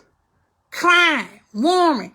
Why he don't want me. Why he won't touch me. Why he won't lay with me. And then we had people to live with us. Now you want to lay with me because you didn't want to be looked at as you don't really touch your wife. You don't want to be looked at as you really don't sleep with your wife. You don't even have sex with your wife like you talking. We couldn't have kids because who the hell gonna have kids having sex once a year? Who gonna do that? I couldn't birth a child. You took me to the hospital to see if I could have kids. I go to the hospital to have kids to find out if my tubes is untied. And my tubes are untied. But it ain't nothing knocking boots. It ain't no somebody knocking the boots in the boom boom room. Ain't nobody doing nothing in the boom boom room. It's crickets in the boom boom room. The lights in the walls is talking to me. But his woodpecker won't talking to me. It was talking to the men. Y'all sitting up here think it's funny. But it ain't nothing funny about it because I felt like something was wrong with me. It manipulated me. It manipulated me into thinking something was wrong with me. As if I had mental problems. Played on my emotions. Made me feel like I was wrong. It played mental games. It literally did. And I said it. I told my sister, I said, listen, I know I got some good stuff. Let me hear you something. Let me tell you something. I know what I got. So something got to be wrong with you. Something got to be wrong with you. If my baby daddy running down trying to get me back, I know.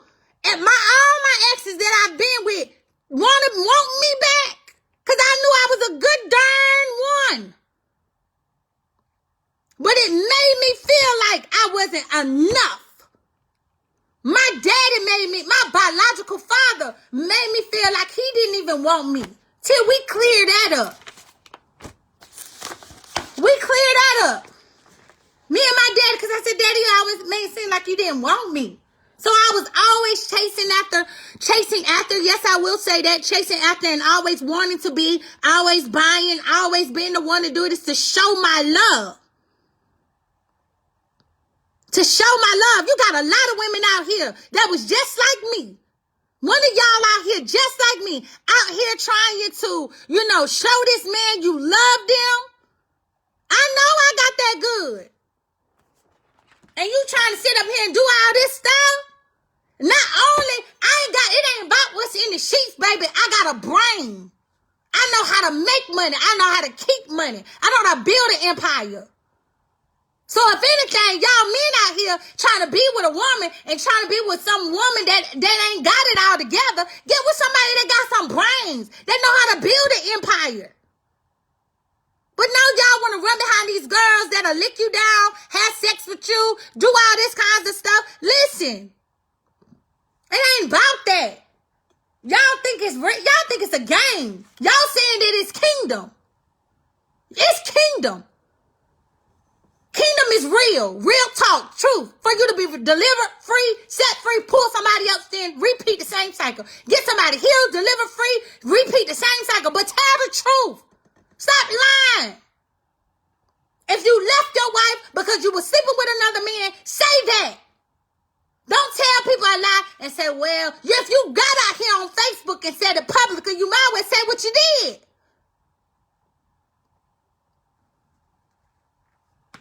Ain't nobody dragging nobody. This is the straight up truth. You can't be sitting here preaching in God's pulpit and saying this and that. And at the end of the day, you know you wronged your wife and your child. Stop playing. Stop playing with God. Stop playing with his people. Stop mishandling his people. Y'all won't even speak to the first lady. Y'all walk right in the church and talk straight to the pastor. Y'all will text the pastor. Y'all will text the pastor before you even talk to the first lady. Y'all will call the pastor and call the pastor first. And then the pastor tells the wife later. And then next thing you know, it's just a bunch of foolery. If you can't talk to both of them, don't talk to them at all. Talk to the administrator of the church that's there from 9 to 1 or 8 to 4. Talk to the administrator. If you can't deal with both, they're a unit. They're together. They're one. They're one. And the reason why the church is divided, the reason why the church can't get free, the reason why nobody don't want to go to church is because of the simple fact y'all do all this division and lying in the church. Ain't nobody church gonna grow if y'all keep doing this foolishness. You lost it. And then you lying. You lied to your family. You lying. I'm accusing you. I'm not giving you chances. I'm not doing this. Yeah, I did this, but she did this. I stayed on your ass. Tell them that. Tell them the truth. Tell them what I said. I didn't allow you. I wasn't going to keep allowing you to lie on me. I wasn't going to continue to allow you to manipulate my mind. No. And you want to know why so many false prophets around here now? Baby, you ain't seen nothing yet. You got the pastor, she trying her best to keep her husband lifted in prayer because you got people in the church trying to sleep with your husband. You got people coming from all over trying to do all kinds of crazy stuff. And you sit there and complain talking about people after my wife. Ain't nobody after me. Them people talking about me. Because they like, do she not see he gay? No, I couldn't see it. I mind the business that pays me. And at the end of the day, we was building together. That's what I saw. I saw what it was, what it could be. And I was going to stay. That's what I was going to do. Y'all stop playing. Y'all talking about y'all living y'all best life. You brought a whole STD to my door. You brought that to my door. You brought it to my door.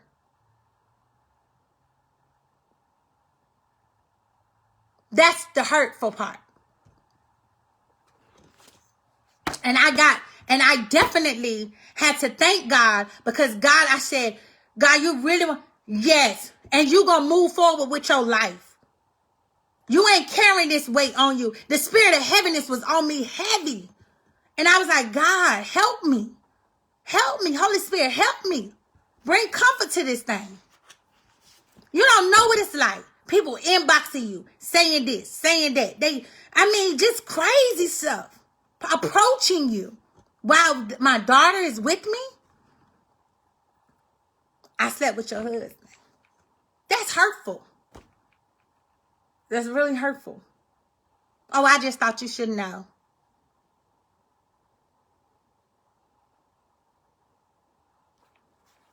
I just thought you should know.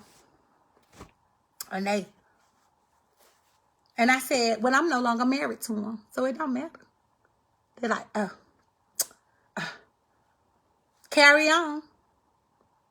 What you thought? It was going to break me? What broke me was see my daughter hurt. What broke my family's heart was the deception. That's what broke my family's heart. That's what broke my family's heart. Because my family loved me and Jayla. The lies that was trying to be fed to me, to cut my family off, to isolate me, to make me believe my family wasn't there for me.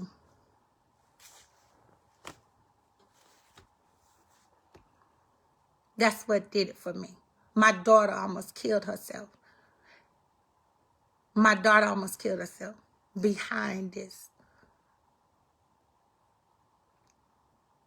But never again. I can't stand a controlling, manipulative person. I can't stand it. I can't stand it. Why? Yeah, it's just, I can't. I cannot stand them. I can't.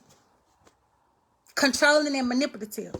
Walking in this crazy stuff. You're a walking Bible, but yet no conversion. You're a walking Bible, but yet no deliverance. You're a walking Bible, but no change. Gifts and callings comes without repentance. So what makes you think they're going to change for you?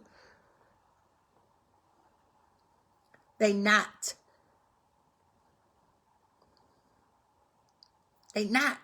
I'm just in this place. And I was talking to my landlord and he said, Victoria, I'm really trying to work with you. I'm going to be forced to evict you. That's what I said to my landlord. I said this to him. I said this very clearly. I said, if you're going to evict, go right ahead. Because how I see it, I make sure I pay you as I said I would every week. I can't help what mess I was left in. I can't help it.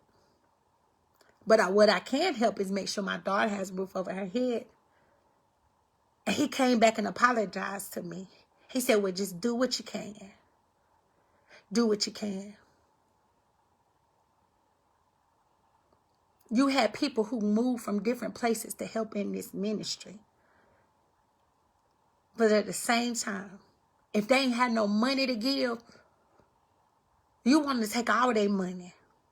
You want to make them feel less than. That's so narcissistic. Any leader that I see and they provoke people to give their check, or they provoke people, these people got to live. Are they going to come to your house?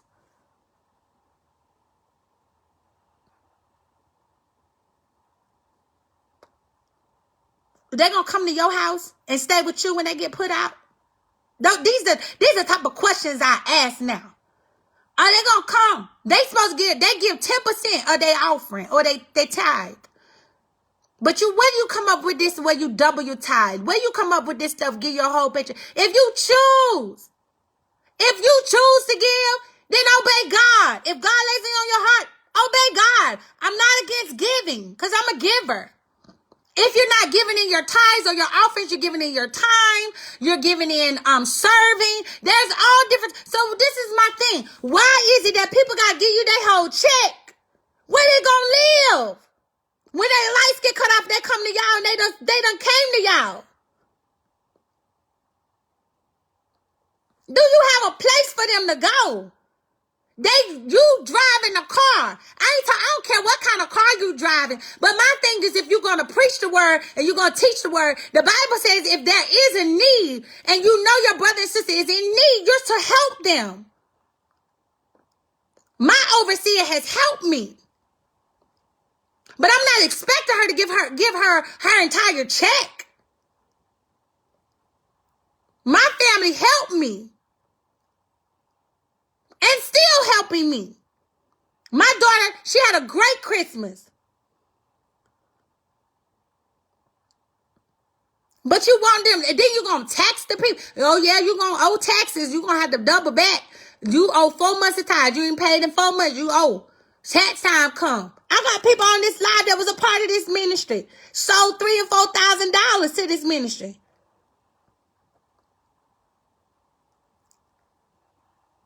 Because they believe what was coming out of the mouth that perceives that as if it was God. Days I got on Facebook Live, I was praying. Everybody's like, oh, she not preaching, she praying. Because I pray. I'm an intercessor at heart. Outside of being a prophet, I'm an intercessor. I intercede. How many times you see Jesus binding and rebuking in the Bible? That's how I ask people. How many times you see him doing it? How many times did you? Because last I checked the Bible that I read, God dropped folk dead. But then Jesus came on the scene so that we could have life. He asked the Lord. He said, Jesus told them, Father, please forgive them, for they know not what they do. So this ain't about bashing nobody. But at the end of the day, when you know you're wrong, you do better. We can't continue to walk in ignorance, people. We can't do it. And at the end of the day, we have to be very clear of what we do and what we say. Friendships, real true friendships was revealed. They were revealed to me before I got married and after I got married. Who's still standing with me? The ones who never left me.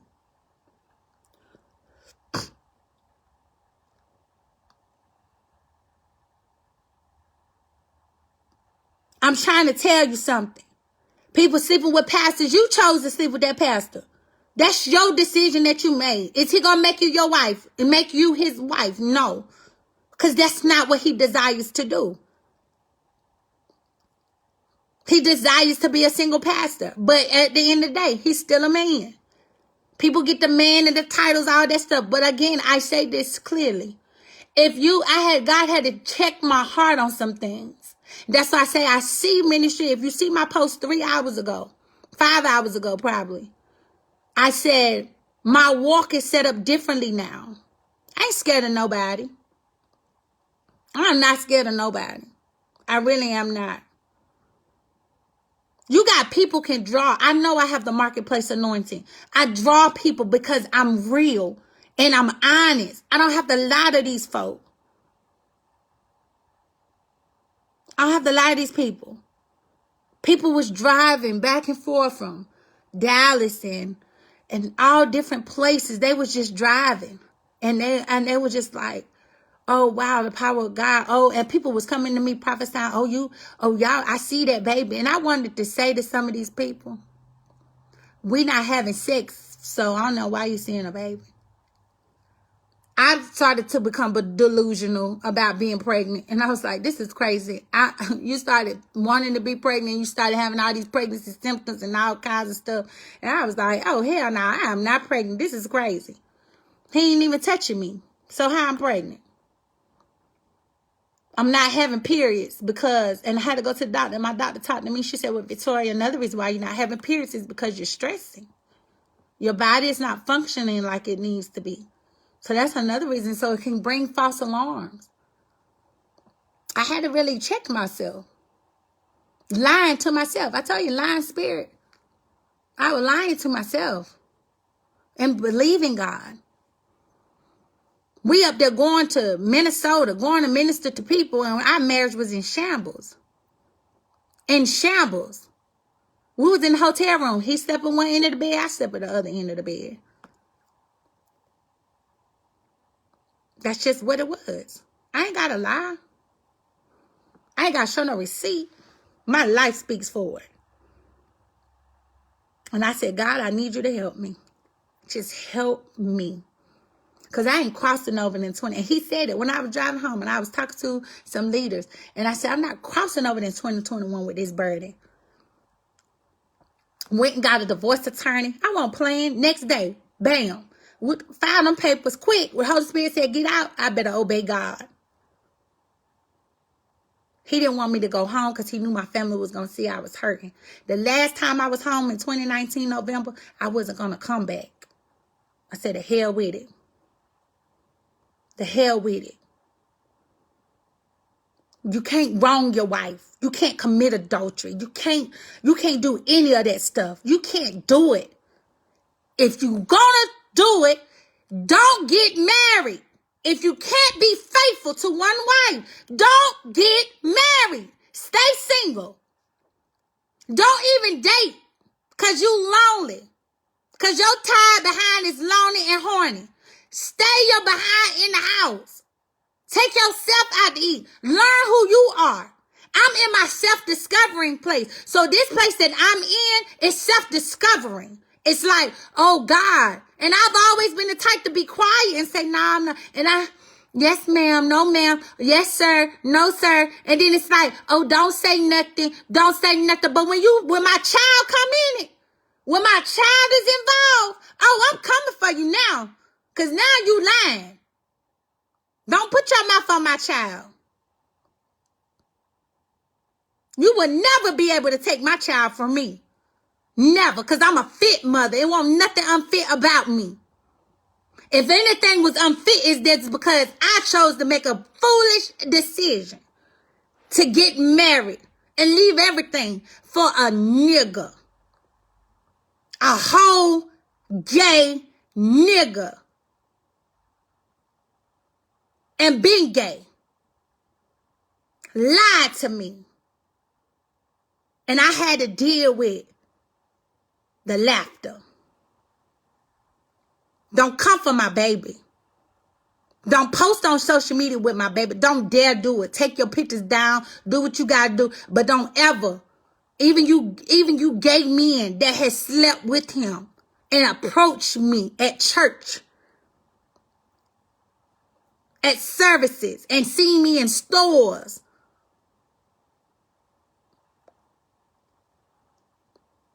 So don't come for me. See, a lot of people now they ain't used to seeing this. You know why? Because I keep it together. I'm very, hello, nice. And that's real. That's me. But I got a side too. I got a side. Everybody do. And I keep her under control because I know how she is.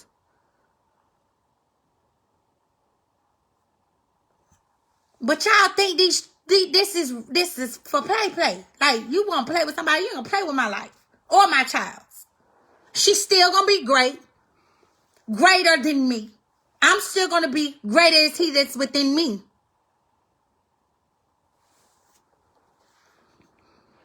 So don't do that.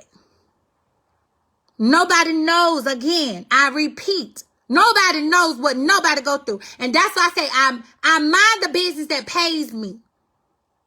Everybody wants to say they're doing kingdom.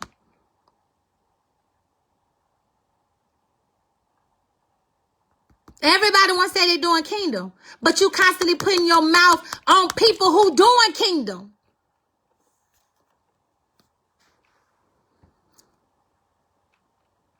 Everybody knows. Nobody don't want to be cheated on, and people try to say, oh, that's life. It happens. It ain't going to happen no more for me. Because if anybody in their right mind, if you know you got a bad wife and you got a wife that's going to be with you, what's the point of you cheating on her? What's the point of you lying to her? What's the point of you being on drugs? You don't need to pastor nobody till you get your life together. My daughter, she said to me 2-3 days ago, she said, Mommy, I miss him. She said, but I don't like how he did us. I always wanted a dad. Now she's building her relationship with her biological father. Because I told Jayla, you got a father. You just got to build it, baby. And I told her father, hey, if you're going to come into her life, if you're going to come into her life, if you're going to come into her life, stay consistent. I'm protecting my child. But don't come for my baby. I cut my hair to be attractive. I cut my hair to be attracted to him. I did a whole lot of stuff.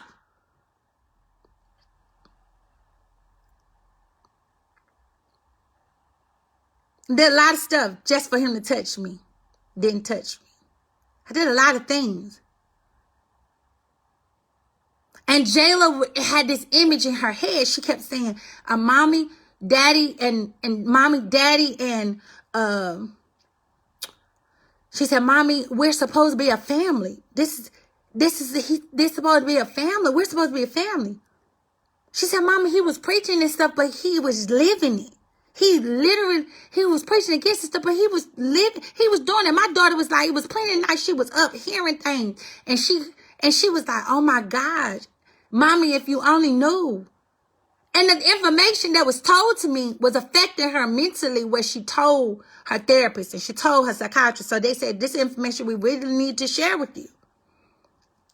Please protect her mind. Please protect who she's around. Please. My daughter was going to commit suicide. What hurt the most was that they wouldn't allow me to touch Jayla while she was in the hospital room. They wouldn't allow me to touch her. And Jayla was so spaced out. She was very spaced out. And her being spaced out really affected me because I was like, this is not my child. But the child that I saw on Christmas Day, she was so happy. She didn't have a Christmas for a very, very long time. Very, very long time. So, you know, it was, and the reason why she didn't have no Christmas was because all the money was gone. All of it. Her teacher, her second grade teacher, made sure she had a Christmas. Miss Lewis. My family was sending money. My sister, she bought her a bed. And me and my sister, we talked about it and it's over with. But she said, I feel like I do more for you than you do for me, mine. But I couldn't even have the guts to tell my sister, like, sis, you don't know what I'm in. You don't know what I'm in. And if I could just have the words to tell you, like, what I'm in, I can't get out. I'm married into it. I'm told I can't get out. I'm told you ain't going nowhere. I'm told this. I couldn't even tell my sister, listen, I don't have no control over my money. I'm making the money, but I don't have no access. It was told to people on live, oh, she can do whatever she want with the money. My wife is spoiled. My wife is this and that. But I ain't had access. I had to get permission to go get money. And if I spent too much, it was, you spent too much on groceries. You did this, you did that. So I said, you know what? I won't deal with the money. I couldn't tell my sister, hey, I booked a flight, but I couldn't come home for your wedding. I couldn't come. I wanted to be there. I wanted to be there for the surprise baby shower. I wanted to be there, but I was being controlled. I was called to be For my family to, for me to turn against my family, these people rock with me. I couldn't tell my sister that I can't come home. I want to come. I booked the ticket, but I can't come. I ended up getting sick. I couldn't come home. I wanted to, it was many times I wanted to come home. Many times I wanted to call and say, hey, y'all, come get me in jail. But I couldn't. God had me to stand in it. He said, daughter, I'm going to get you out. But I'm not going to get you out that easy because I want you to learn. And I said, God, it's a hard lesson. But I learned. I didn't have to devalue myself. I didn't have to take the lower. I didn't have to settle. I didn't have to. I saw how my sister was so happy at her wedding, and I was like, man, I missed. We talked about these days. I was hurt because I was like, man, I wasn't there. I could have been there for my sister, but I couldn't. I couldn't. Nobody knows what that pain is like. My mama had surgery. I tried to come home. I just became the director of a school. I couldn't do it. I didn't have the money. The money was being mishandled, misused. I couldn't. My great-grandmother passed away. People was like, you took care of your great-grandmama while you wasn't there. I couldn't. I couldn't. Because I was being controlled.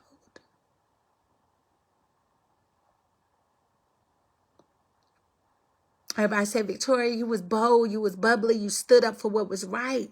But once that person breaks you down emotionally and chops you up and spits you out, it was God that put me back together. It was God that stood me through in my prayers. And it was God that told me to go on fasting and praying and consecrating myself. It was God. It wasn't people. Days I called my sister crying, and I was all over the place. I was rambling. I couldn't say what I wanted to say because I had to delete my phone conversations of who I talked to, and I had to delete my text messages because I didn't want my ex-husband to see what I typed and who I talked to. I couldn't do it.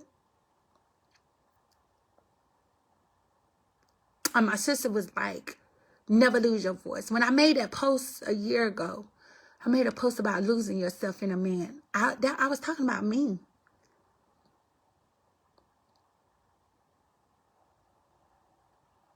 I was talking about me.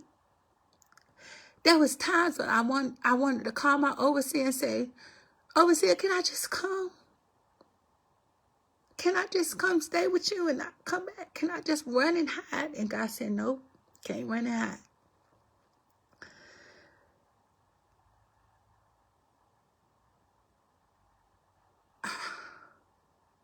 I couldn't tell my mama everything. I couldn't tell my mama how we was in the kitchen and it was that day I confronted him after Dr. Stacks came. And I said, did you tell the people that you was messaging all these men? You trying to sit up here and say all this stuff? Did you tell the people? I was in the kitchen. I tried to take the keys to the van. And he snatched the keys and he said, give me the keys. That's my van. I paid for it anyway, but it was my money. And pinned me up against the wall. And choked me till I passed out. That was the first. Well, that was the second time. Because the first time was in 2017. And I tried to leave. And I said, you lied to me. And pinned me up against the wall and in the closet. Because Jella's room was a closet. Jella didn't have a room. And I was trying to lie to my family. I tried to lie to them. And like, oh yeah, Jella liked the room. And I made up lies so that I wouldn't be looked down on. And that's what some family members do, or some individuals do. They lie because they be ashamed of where they are. But people constantly put their mouth on me. Or people I'm connected to. It ain't kingdom. It's not kingdom.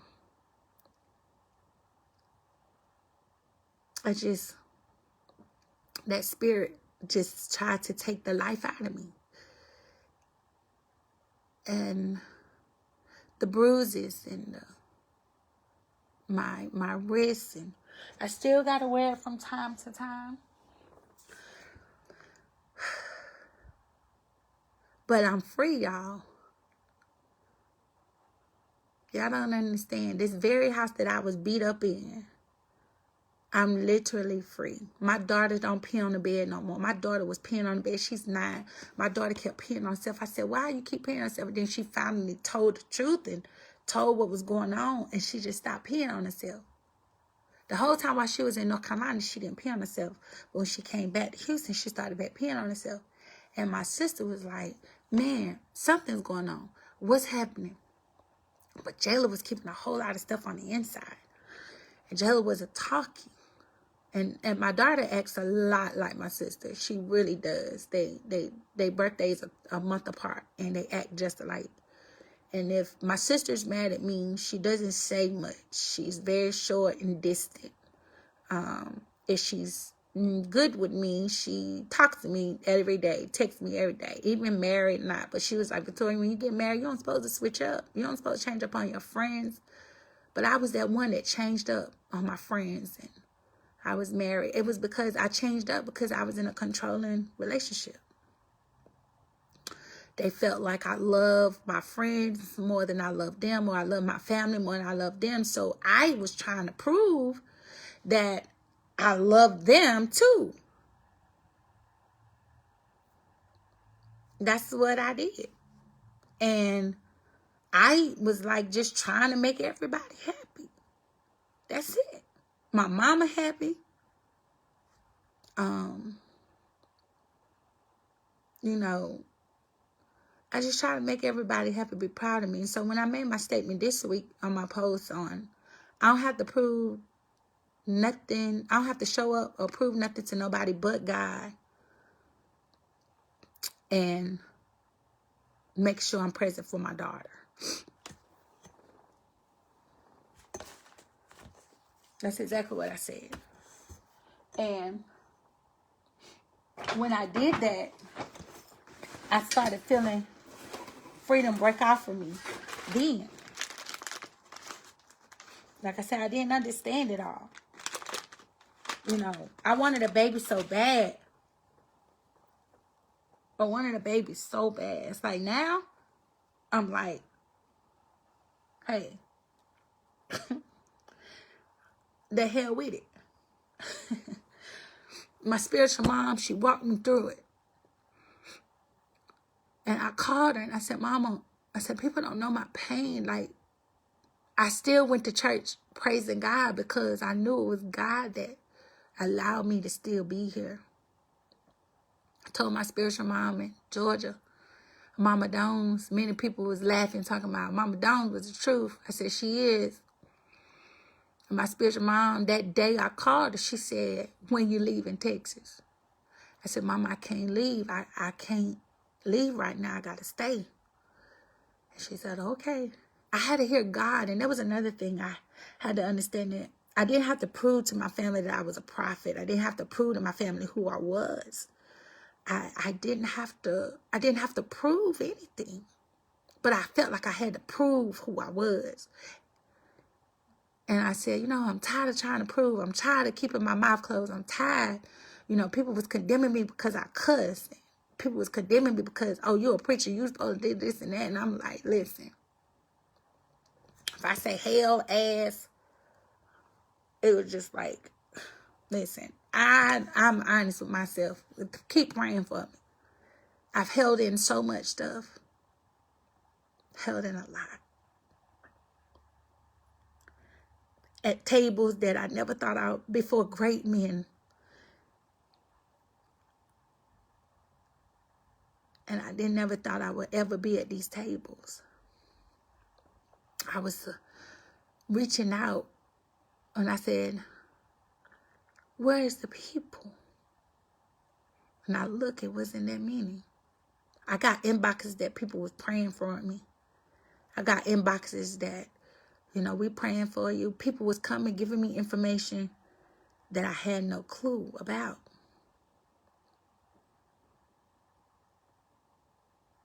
I didn't know. I had no clue.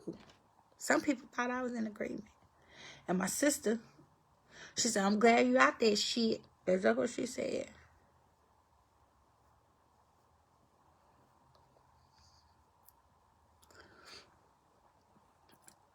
She said, because I'd kill a nigga. And I know that day when he said to me, God had me here for his spirit and not his flesh, I ran in the room and I cried in my pillow and I said, God, please, Lord. I said, I will not live in a lie. I won't live in a lie again. I won't live in a lie no more. Done living in lies, carrying this lying spirit. So when you sleep with these folk, you pick up all kinds of spirits that you've been delivered from. And they come back 7 times worse. Talking about a soul tie. Those spirits come back on you so strong. You be like, where did this come from? I'm married to a man and I'm having to sit back into masturbation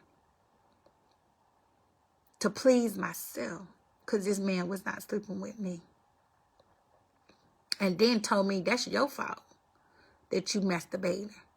I ain't tell you to masturbate. You let a spirit come on you. And I ain't sleeping with you because you had a spirit. I mean, I'm at women conferences talking to the women. And I'm telling the women, hey, I had a spirit on me, so my husband wouldn't sleep with me. And some of the women like, yeah. And then the old mothers was like, oh, no, baby, he's struggling. He's still in that life to say that to you because he should be waxing it down. And this is the type of stuff that I was constantly playing in my mind. I was playing this stuff in my head like, what's wrong with me? Many times I wanted to call home. I wanted to, but I couldn't. I wanted to, but I couldn't. It hurt. One of the mothers left the ministry, and she didn't leave because she just stopped coming. She didn't leave. She just stopped coming. And I talked about it yesterday. But it hurt. I said, man, it's good people. We didn't have no meat, no food to cook. And she brought meat to the house. This is in 2018. And she said, Lady V, I got you and that baby. You and that baby gonna eat. If anything, I ain't feeding these grown niggas, but I'm gonna make sure y'all eat. That's what Mother Erica told me. And when she left and her family left, I was crushed because I said, dang, every time somebody comes to the ministry that's for me, they end up leaving. They end up getting hurt.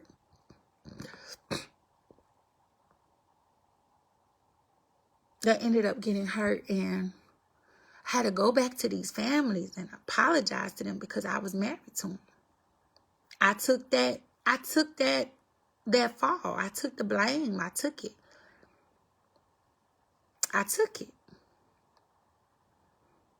And she said, baby, I already forgave you. She opened with open arms.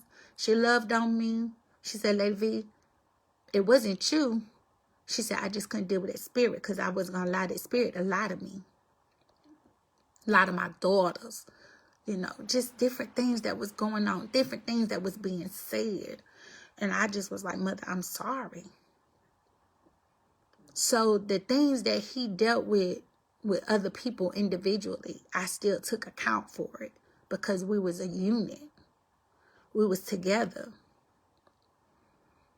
And I took the blame. And my mom, she was hurt. My daughter wearing clothes, like my daughter's growing out of clothes. And she ain't got no clothes. Anybody that knew me knew Jayla had everything. This girl had clothes all the way till she was 2 years old. And she still had clothes till she was 4 years old. Jayla never had a one for nothing. He was like, oh, she too spoiled. I'm going to show her what. He showed us what being homeless looked like. Baby, you can get what you want. Oh, yeah, you can get that one outfit. Oh, we still got this to pay. We still got that to pay. But you won't do nothing with the money besides going get hotel rooms and doing drugs. These people came back and lied.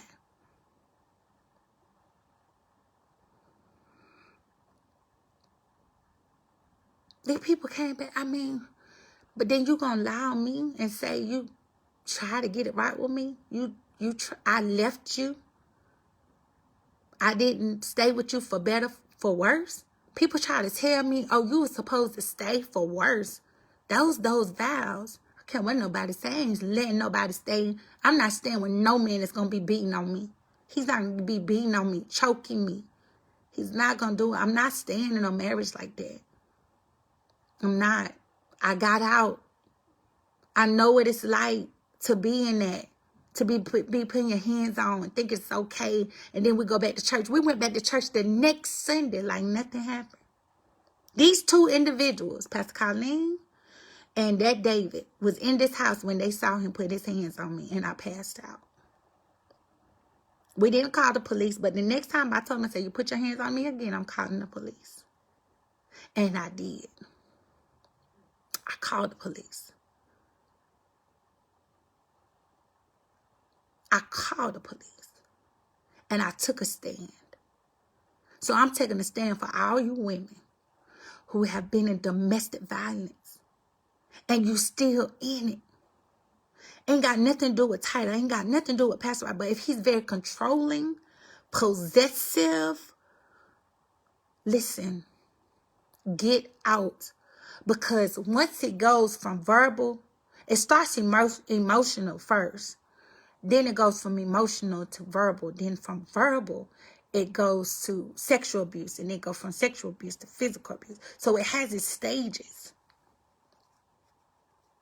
Emotional abuse is consists of controlling. That's what that is. It consists of controlling, possessiveness. You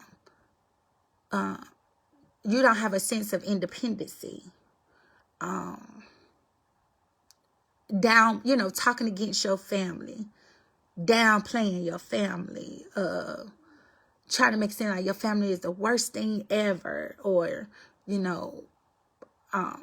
turning you against your kids. Please get out. Get some help. Go to a shelter. The domestic violence crisis line, I didn't have to call them.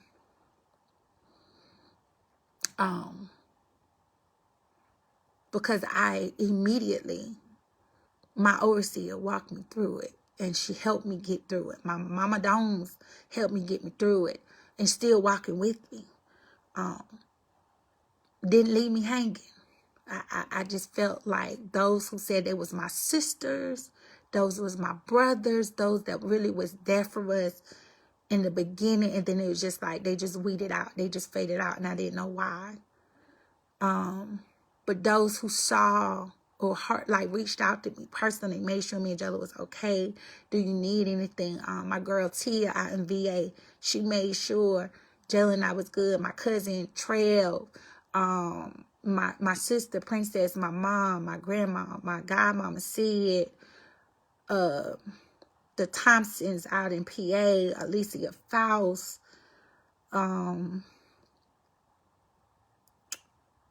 man, it was so many that it was less than 20 that helped us, that really helped me. My parents of Kingdom Care Academy, they ran my car to the ground. I had to go get another car. My business was shut down because of anonymous tip that I was running a school that didn't have no van. So I ended up getting a van the same day. Man, when I tell you, my mom, Talberts and Daryl, they was there, still there. Like the names that you hear, these people are still there. They still check on me. Lady Boom, Rochelle Boom, the Walkers, they made sure, we was okay and I had a place to come if I needed something to eat. Just Lady Rochelle, the Johnsons, Pastor Johnson, all these people, the ones that I'm naming, like, they really was there. And the Millers, oh my goodness, Pastor Calvin, Pastor Helen Miller, they was there for us. They was there. Prophetess Erica Montgomery, her and her husband, they was there for us.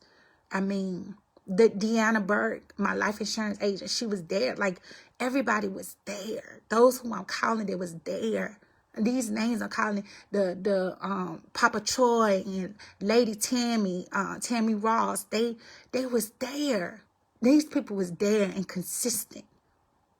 They was consistent. My cousin PJ and my auntie Pedro, my Aunt Darlene, like my Aunt Felicia and her husband, they was there, man. They was there. Like, they loved on me. They checked on me. And I didn't feel no type of way if people didn't check on me every day. But they checked on me. They was like, you okay? You good? Some days I wasn't okay. And Mama Dones, I thank God for her life.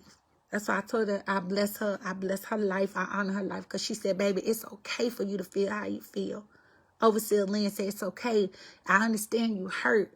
And people got to understand, when you're covering, your leaders are covering you, they hurting because they didn't condone divorce. That's not what they agreed upon. People don't understand that. I did not want to get a divorce. I didn't want to get a divorce. The Coopers, oh my gosh. Pastor Cooper and Apostle Cooper, Garrett Cooper and Cindy Cooper, they covered me. They loved on me. They opened their home to us. They say, listen, you can stay here. You don't have to go back home.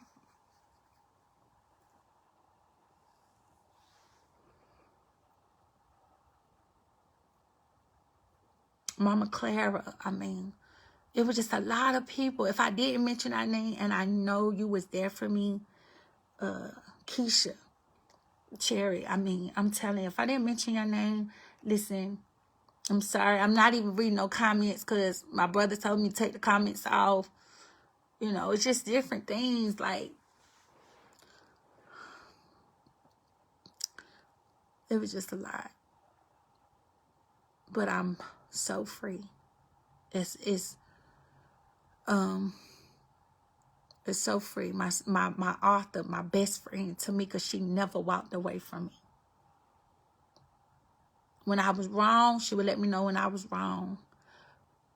But when I started to open up and tell her what really was going on, it was a lot. Our lights was cut off 4 times. 4 times. Lights was cut off.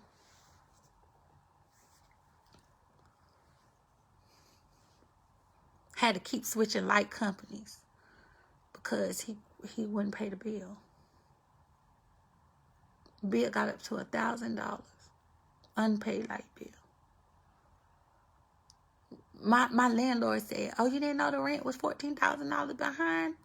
No. He told me not to tell you. My mother listening like, what? But he still needed his money. Where me and Jetta was going to go?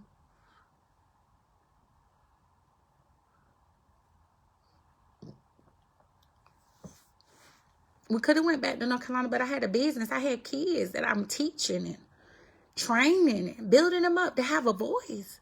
I teach my kids to have a voice. One of my babies, Bentley, he is 18 months old, 19 months old. About to be 20 months old this month. 21 months. 20 months. And he's talking. He's been talking for months now. And I was like, oh my gosh. Oh my gosh.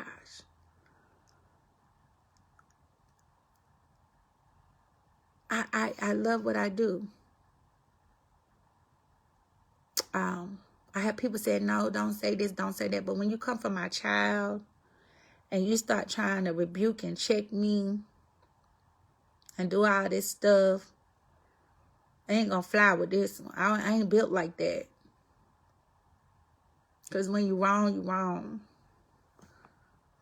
But I was not going to. God didn't say no reconciliation. I had people prophesying and lying and saying, oh, God going to reconcile your marriage. No, that's not what God's going to do. That's not what God said, and that's not what God's going to do.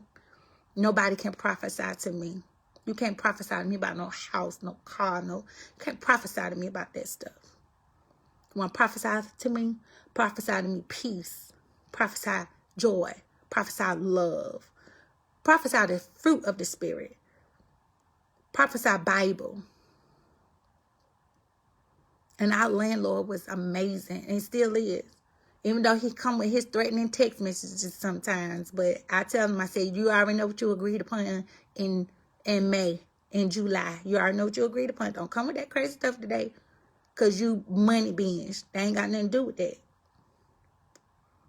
My rate went from, I lost kids during COVID. I lost during the pandemic. When I tried to file for the PPE loan, it was out of money. PPL, I did that. I did a whole lot of stuff to try to keep myself afloat, but God told me to trust him. And I did. I trusted God. I trusted God on so many levels. And I was like, I don't know what else to do. My daughter got to go to gymnastics.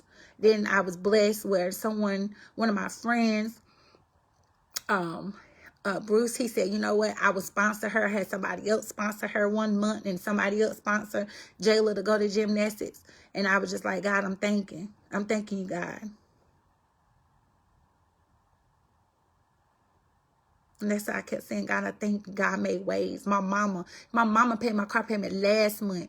And mama said, Vic, just hang on in there, baby. Just graduated nursing, getting my CNA and going back for my RN.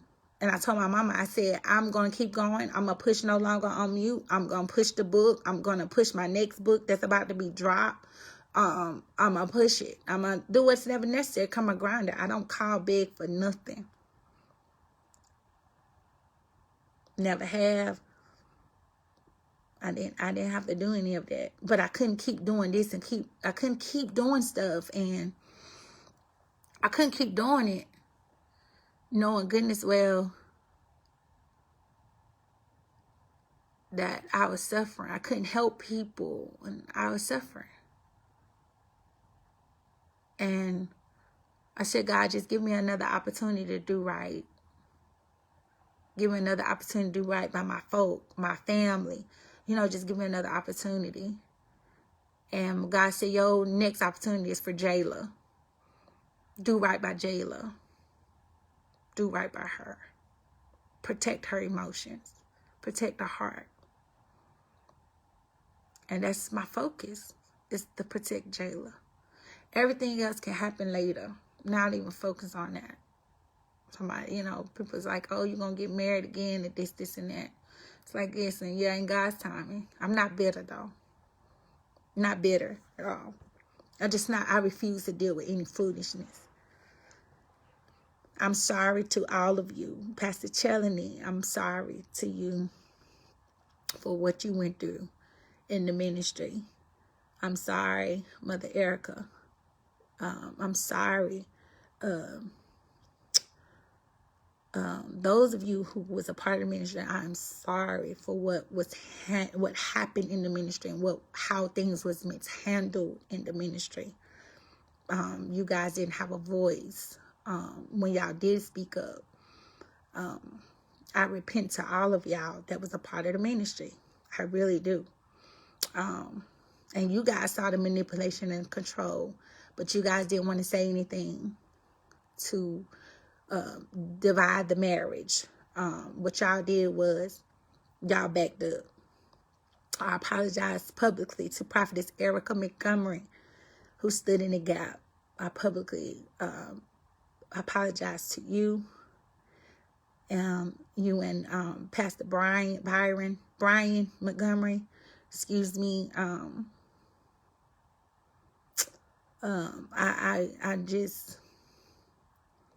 I publicly apologize. Loretta, all of you who were there, who was a part of the ministry, I publicly apologize to you all that you guys had to go through any type of heartaches in concern to ministry. I just know how I was treated in ministry when I was condemned. I was condemned, just because of having a baby at 16. Well, pregnant with 16, I had to get an abortion. So I know what it's like to be in a ministry prematurely, immature ministry, because the leader is immature or whatever. I publicly apologize, But my grandmother, thank God for Diane Parker, for her wisdom, her counsel on how to handle people. I just thank God for all of you. I really do. Most definitely, my heart goes out to those that really, really cared about me. Those who really cared about me. And I thank God that there was true people that really cared, that I knew. I know now who's who. I know now who is who. And I thank God that I know real people.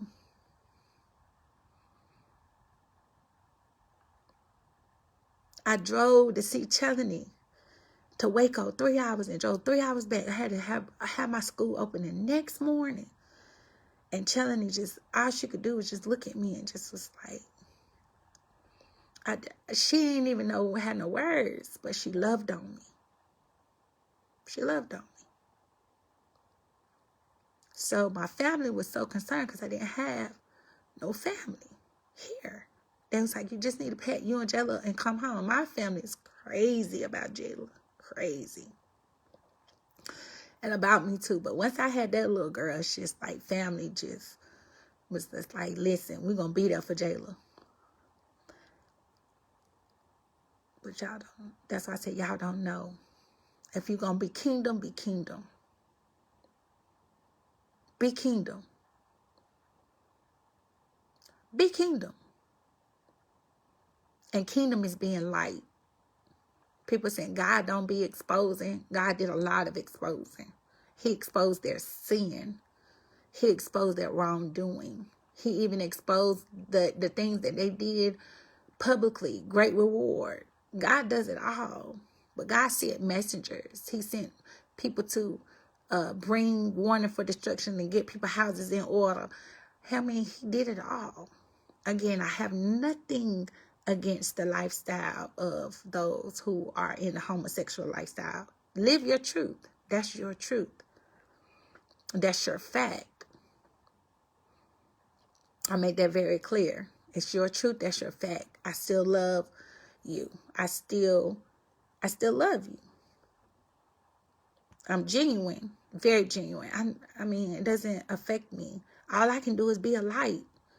And if I'm being a light and you're around me and you're in that lifestyle, hey, I just love, period. But you're not going to tell me you're not of it and then you turn around and you're still in it. And then say, you're saying you're not, I meant to say, you're no longer in it, but you're in it. It just don't work like that. I mean, it's just the twisted mentality of people. So, I believe I said everything I needed to say. And I love y'all. I appreciate y'all so much. Something going on with my phone. I don't know what's going on with it. I only see like 23 people or something. I don't know. I can't see nothing. I guess Facebook just did something crazy. Maybe somebody reported my live. I don't know. But I appreciate y'all so much. My family in North Carolina, I love y'all. And I'm not hurt. And I'm not bitter. So I need people to understand something. I dealt with all that behind the scenes. Only ones that saw my hurt and my pain was the one that was closest to me. So where I am at now, I'm in a place of walking through my healing and walking out my freedom. Trying to keep, a roof over me and my daughter's head. I ain't begging nobody for no dollar. I did programs, doing the assistance program. I've done everything I needed to do. And everything else is on God. I trust God with my life. I love God with my life. Love Him with my whole life. And I live for God for real. I don't have to go around here telling people I'm a prophet and I'm this, I'm that. I don't have to do any of that stuff because my life speaks for that. My life speaks that. So for every woman, again, if you did not hear me, if you are in, even a man, if you're in a domestic violence relationship or marriage, get you some help, get you to a place of safety. Again, I honor Pastor Calvin Miller and Pastor Helen Miller for taking Jayla in those days when I couldn't care for her. Because I was trying to make sure that I was protected, that we was protected. I made sure we was protected. I had to do what I needed to do. I had to go get I had a concealed carry in North Carolina. I had to go get another concealed carry. It was just like a whole lot of stuff that we had to do. A whole lot of stuff. I had to do. My best friend, she sent the seed to us, and I said, it's your birthday. I felt so bad because I couldn't send nothing to my best friend, because she always does something sweet. We always, we always doing stuff for each other. We look out for each other because she got 2 single boys. Everybody know Tamika Smith, my coach, my book coach, and people just don't know. They'll never know. I don't know. And I kept my daughter away from me so that she can be happy. Because anytime you bring it up around her, she gets sad, she gets depressed. My daughter had to be on, Lexapro, an antidepressant, because the people said she wasn't suicidal. It was just a lot. People who really knew my daughter. And we went to the hospital, like I said. It was tough. And I felt bad because I came into a ministry. Pastor Chill could tell y'all, came into a ministry and I didn't feel accepted. I didn't. So it was like, oh, she better than you. Oh, you think you better than everybody. Because I didn't live like a peasant. I didn't live like a peasant. I didn't live like that. I don't care what nobody say. I didn't live like that. Everybody knew I lived nice. I drove nice. My money was good. Everybody knew that. But I'm telling y'all, please get out. If you in ministry and your husband is beating on you or your wife beating on you, go see your leaders. And leaders, let me tell you something. It's your responsibility as a clergy member, as a clergy.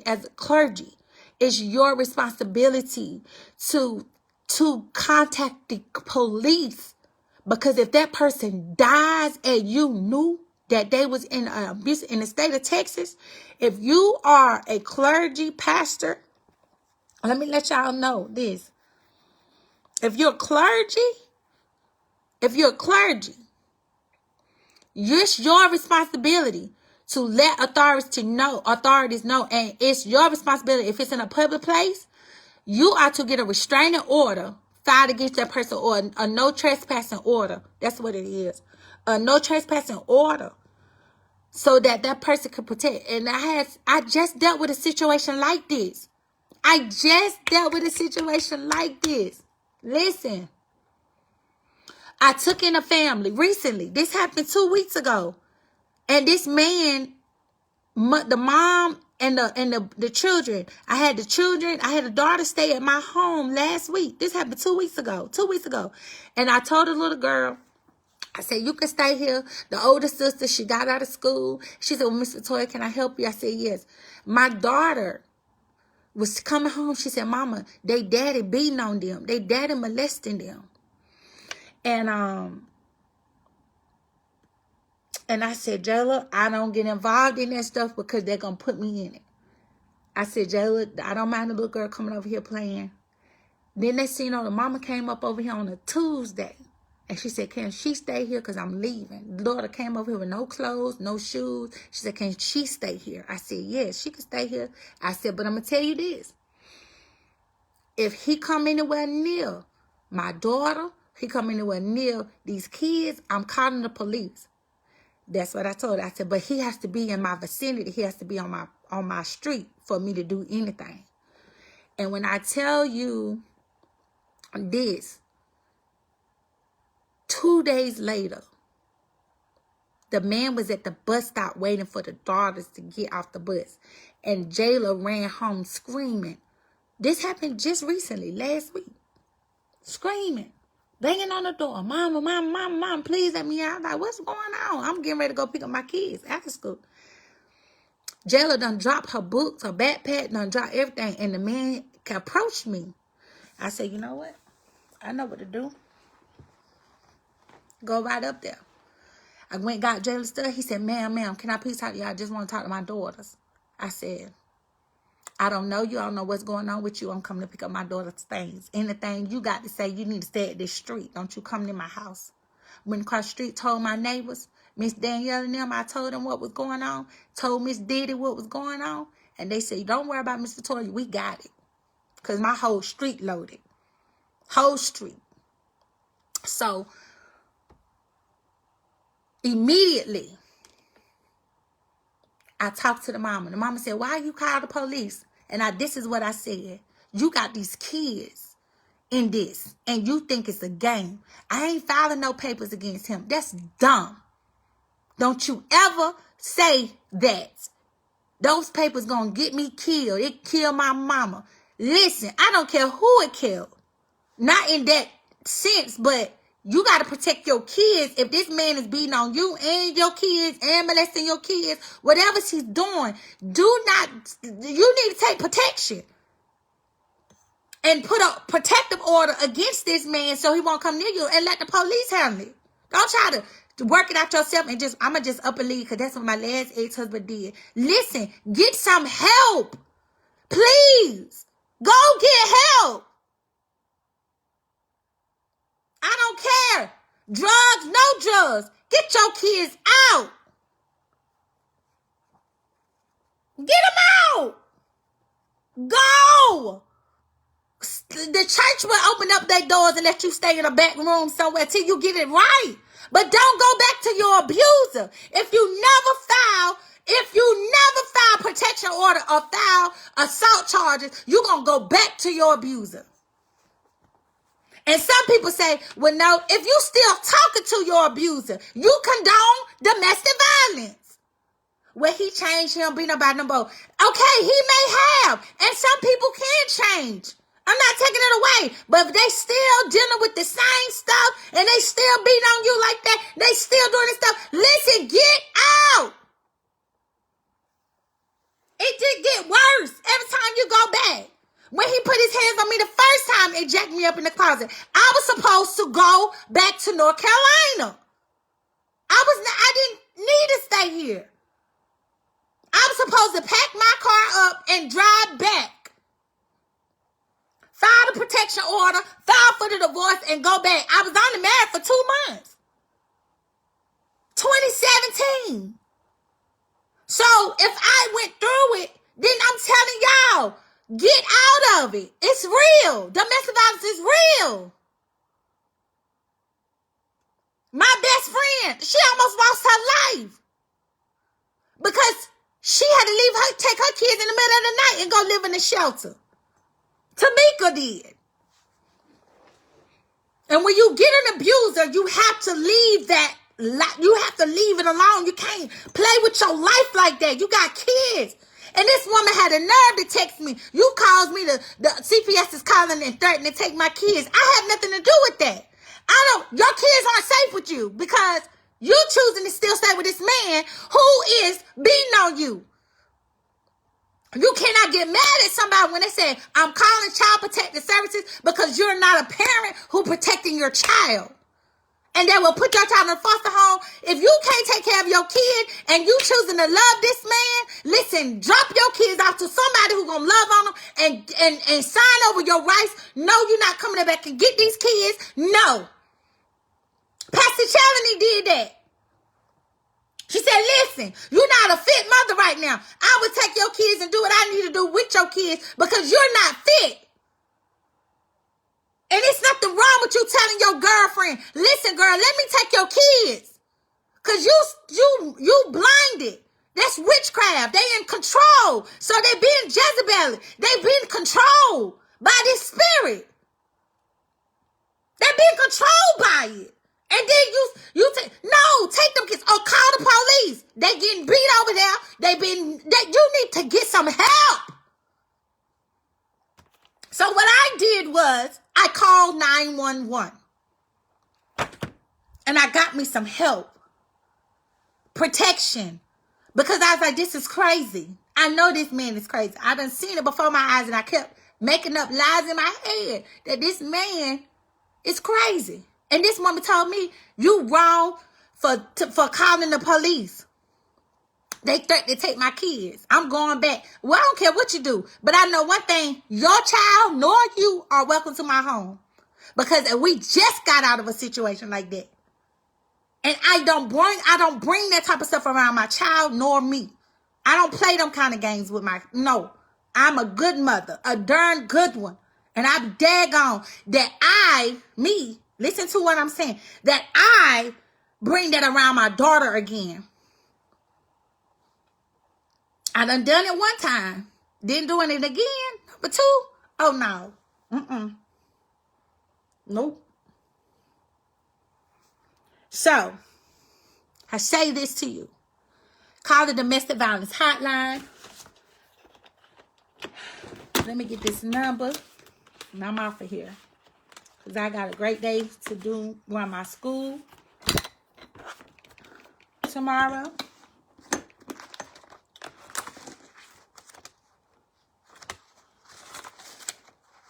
Let me give y'all this number for domestic violence awareness.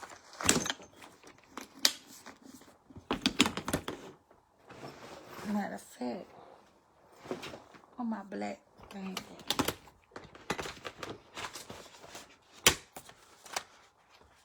For domestic violence awareness.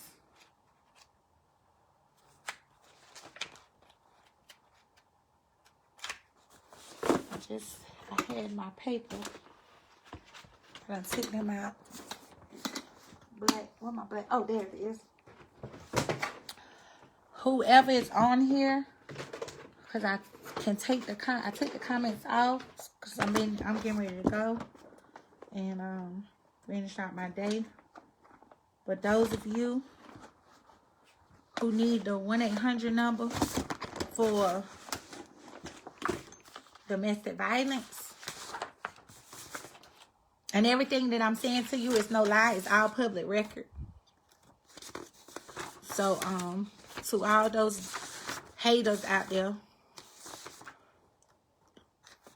if you're in the Harris County area, but if you just need a number to domestic violence, 1-800-799-SAFE, the domestic violence hotline. If you need and if you're in the state of Texas, you need aid to victims of domestic abuse, the Batterers Intervention and Prevention Program, that's 713-224-9911. If you got a problem with drugs or alcoholism, you can call the Alcoholics Anonymous line. That's 713-686-6300. That's 713-686-6300. Lot of resources right here. They gave me a whole packet. They gave me a whole packet.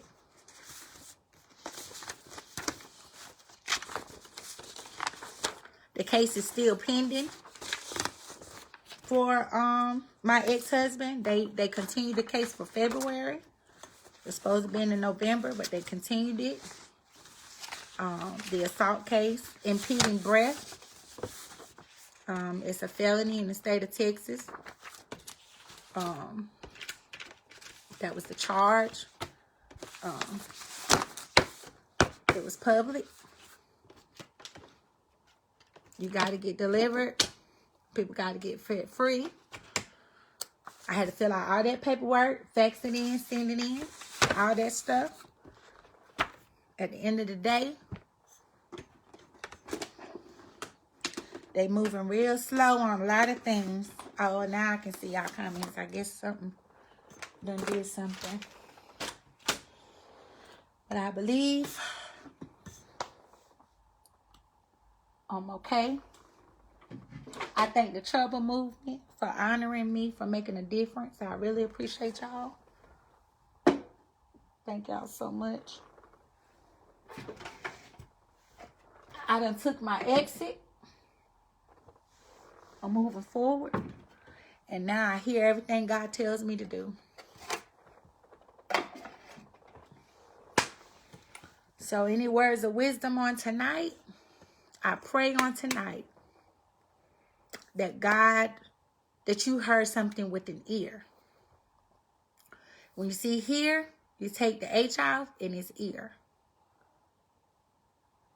And I'm making sure that I take the necessary precautions for my daughter and I. Again, I'm not afraid. If anything is to be done, as I say, keep my daughter and I lifted in prayer. Keep us covered. This is my story. This is not just my truth, but it is the truth.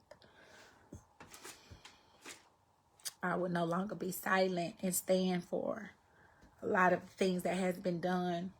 You got a lot of people who are involved in a lot of things that are just not godly. But I'm nobody's judge. I'm not here to judge you. That's not my problem, but my responsibility is to bring awareness. That's my responsibility. My responsibility is to bring awareness. I love marriage. I love love. Nowhere near bitter. Nowhere near, I'm going to say it again, nowhere near bitter, nowhere near hurt. But God has really saw me through this thing alive.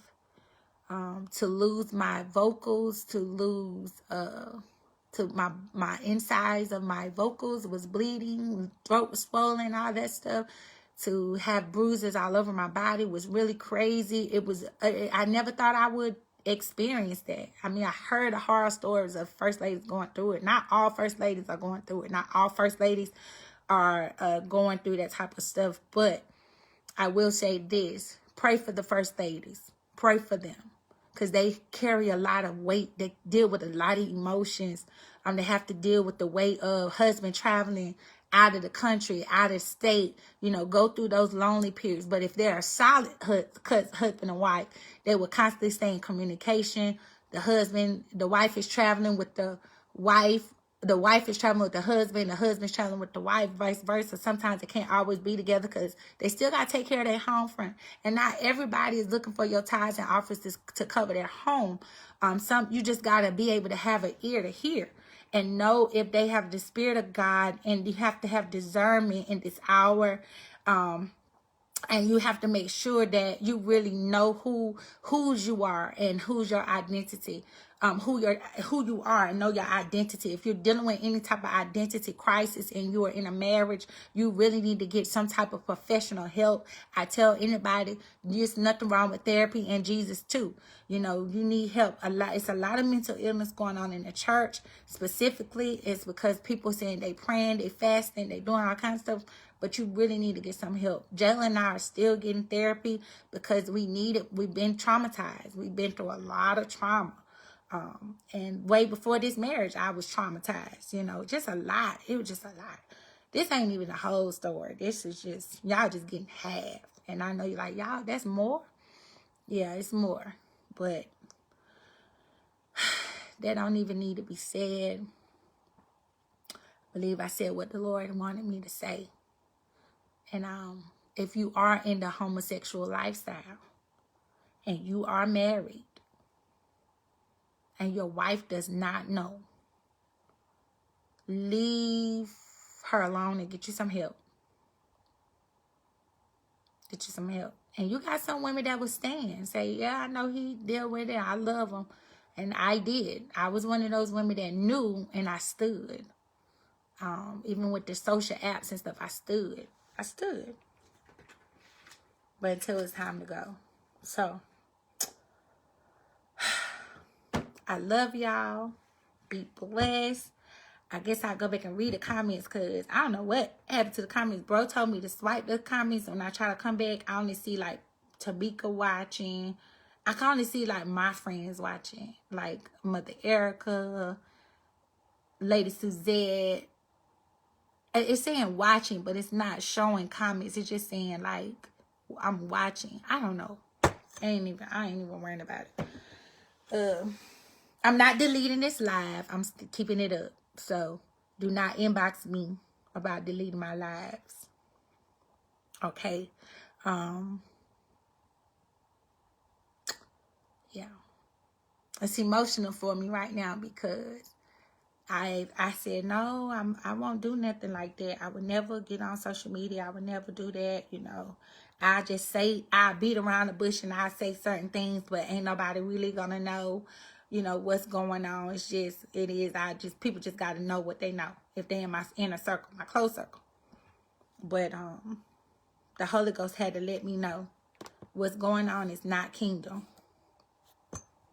It ain't kingdom. People are saying his name in vain, and it's not kingdom. It's just not kingdom. And he said that. He said it clear as day. It's not kingdom. It's two kingdoms going on, darkness and light. And he's tired. And I was using my voice in posting and typing. I was using my voice posting and typing, and I didn't know what God was doing. When the Lord dropped no longer on mute on me, I was like, okay, no longer on mute. And it happened. I had to be the book. My book of what I wrote in my book. I got many books that I'm breaking out in 2021. And I just said, God, you going to use me like this? And he said, yep. Because other people are going through what I just pulled you out of. So I pray on tonight, somebody's life was changed. So I pray on tonight, somebody's eyes was open.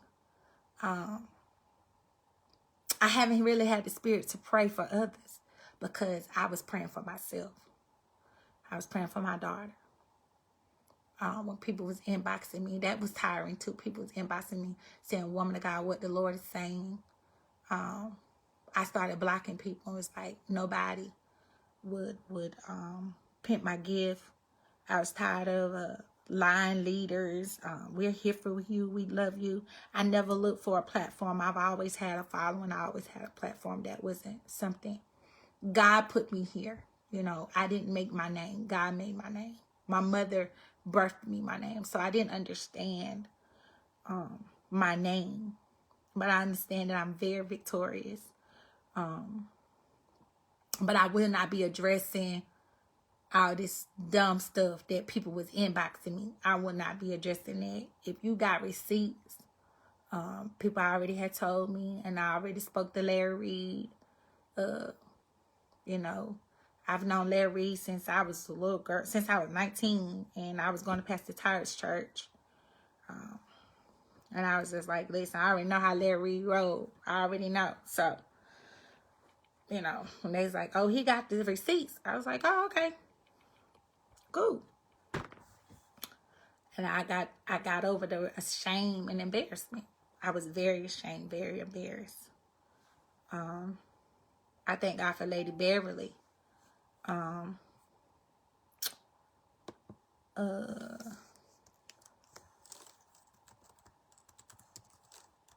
thank God for Lady Beverly.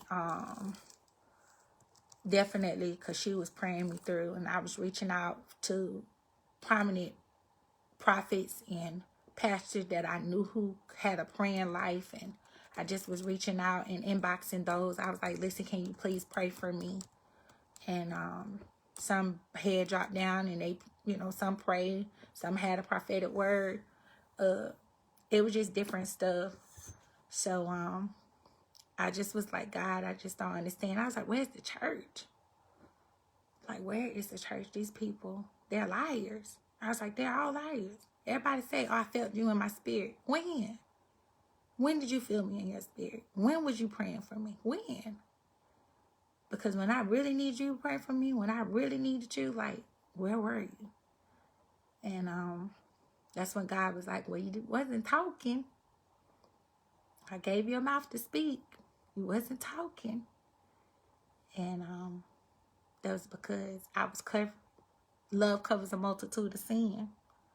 And so, and love covers a multitude of fault. So, I loved them where I covered them. And one thing I had to understand is that you can't cover what God is uncovering. When I heard that, I said, wow. And I didn't hear it from God. Heard it from my overseer. Didn't make sense. But I now understand. You can't cover wrong. You can't cover it. Eventually, it's going to be exposed.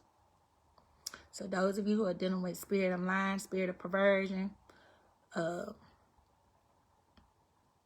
spirit of jealousy, spirit of whoredom, I had to repent to God on so many levels. Because I was like, God, I'm up here masturbating.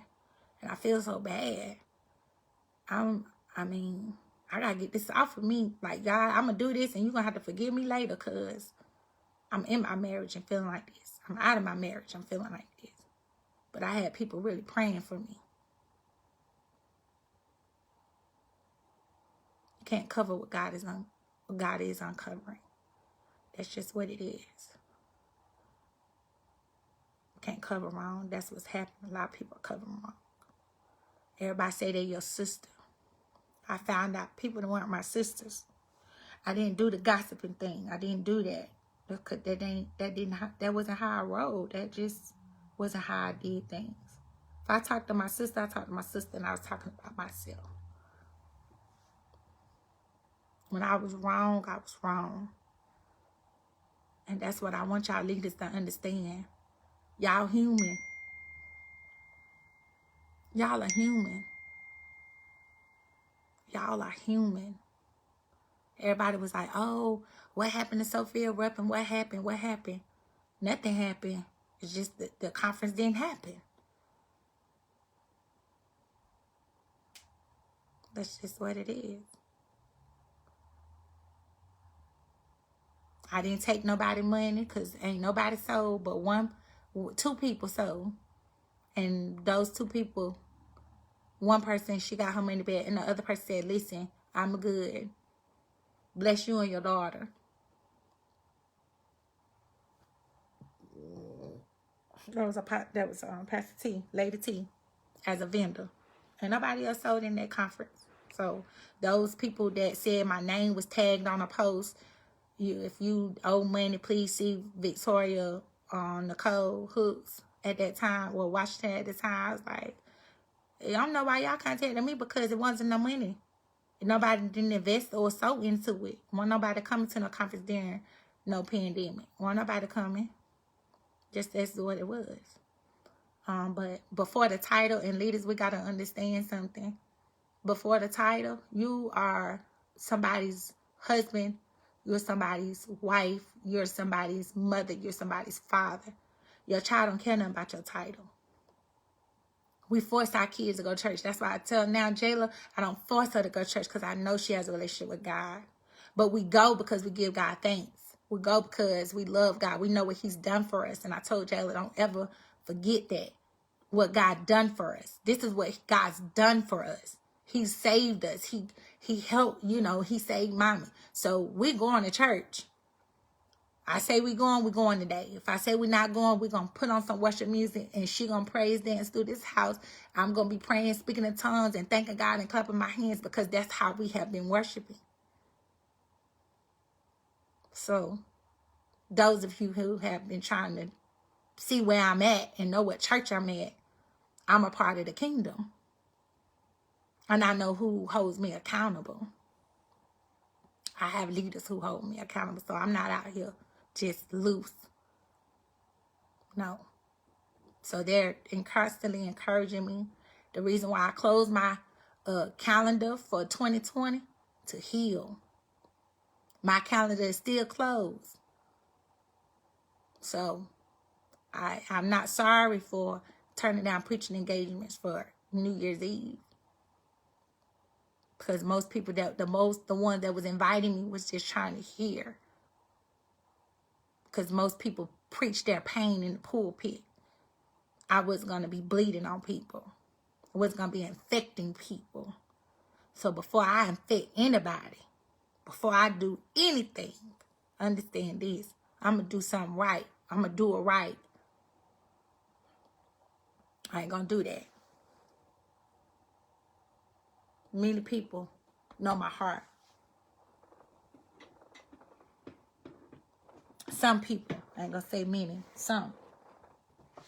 Not everybody knows my heart. But those who have tried to expose leaders, not expose leaders, but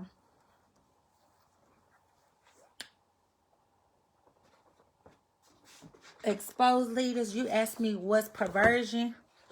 I'm gonna tell you to go get this book, and it deal with the spirit of perversion. And perversion is pretty much a strong man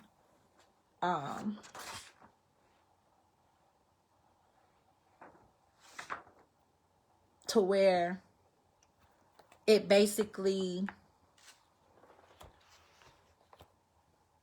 I don't want to say it in a way that's offensive, but I can only say how God gives it to me. Perversion is when somebody tries to twist the word to make it fit their wrong. Perversion is when somebody tries to make their lifestyle that it fits God and it doesn't fit God. Perversion pretty much is where someone, they deal with a lot of pornography, abortion, sexual, it's a whole lot of stuff. Child abuse, twisting word of God, contingency. It's just so much involved.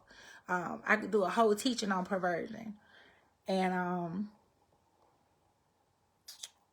it's continual sin. It's something continuous. It's perverted. Like you just trying to make what's wrong right. And it's wrong in the eyes of God. So you're, if you read Isaiah 19:14, that'll really, it'll help you. People that's preaching doctrinal error and all that stuff. I could do a whole teaching on it, and it'll bless your whole life. So, trust me, you will be shocked. Perversion is a really strong hold. It's a perverse spirit. Cause you to detour from the blueprint of God. And you gotta remember Isaiah 55:8-9. You ever heard the scripture of for my thoughts are not your thoughts, my ways are not your ways, and the heavens are higher than the earth, all that stuff. When you read that, then it makes sense, because everybody's trying to make it seem like their life is nothing wrong, taking something wrong from its original use and using it for what it's not permitted to do. Absolutely. So basically trying to twist it, flip it to make it seem as if what you're doing is right. God makes us new creatures every day. That's why we got to constantly renew our minds. Renew. Romans 12:1-2. Many people quote that scripture, but they yet not delivered. So it's about transforming and reforming yourself in the eyes of Christ. Makes sense? I pray it makes sense to you. All right. Be blessed. I love y'all. My time is well spent. But again, mind the business that pays you. Mind the business that you have at home. Mind that business, because you pay that business at home. Okay? I love y'all. Be blessed. I love y'all. Be blessed. Most certainly.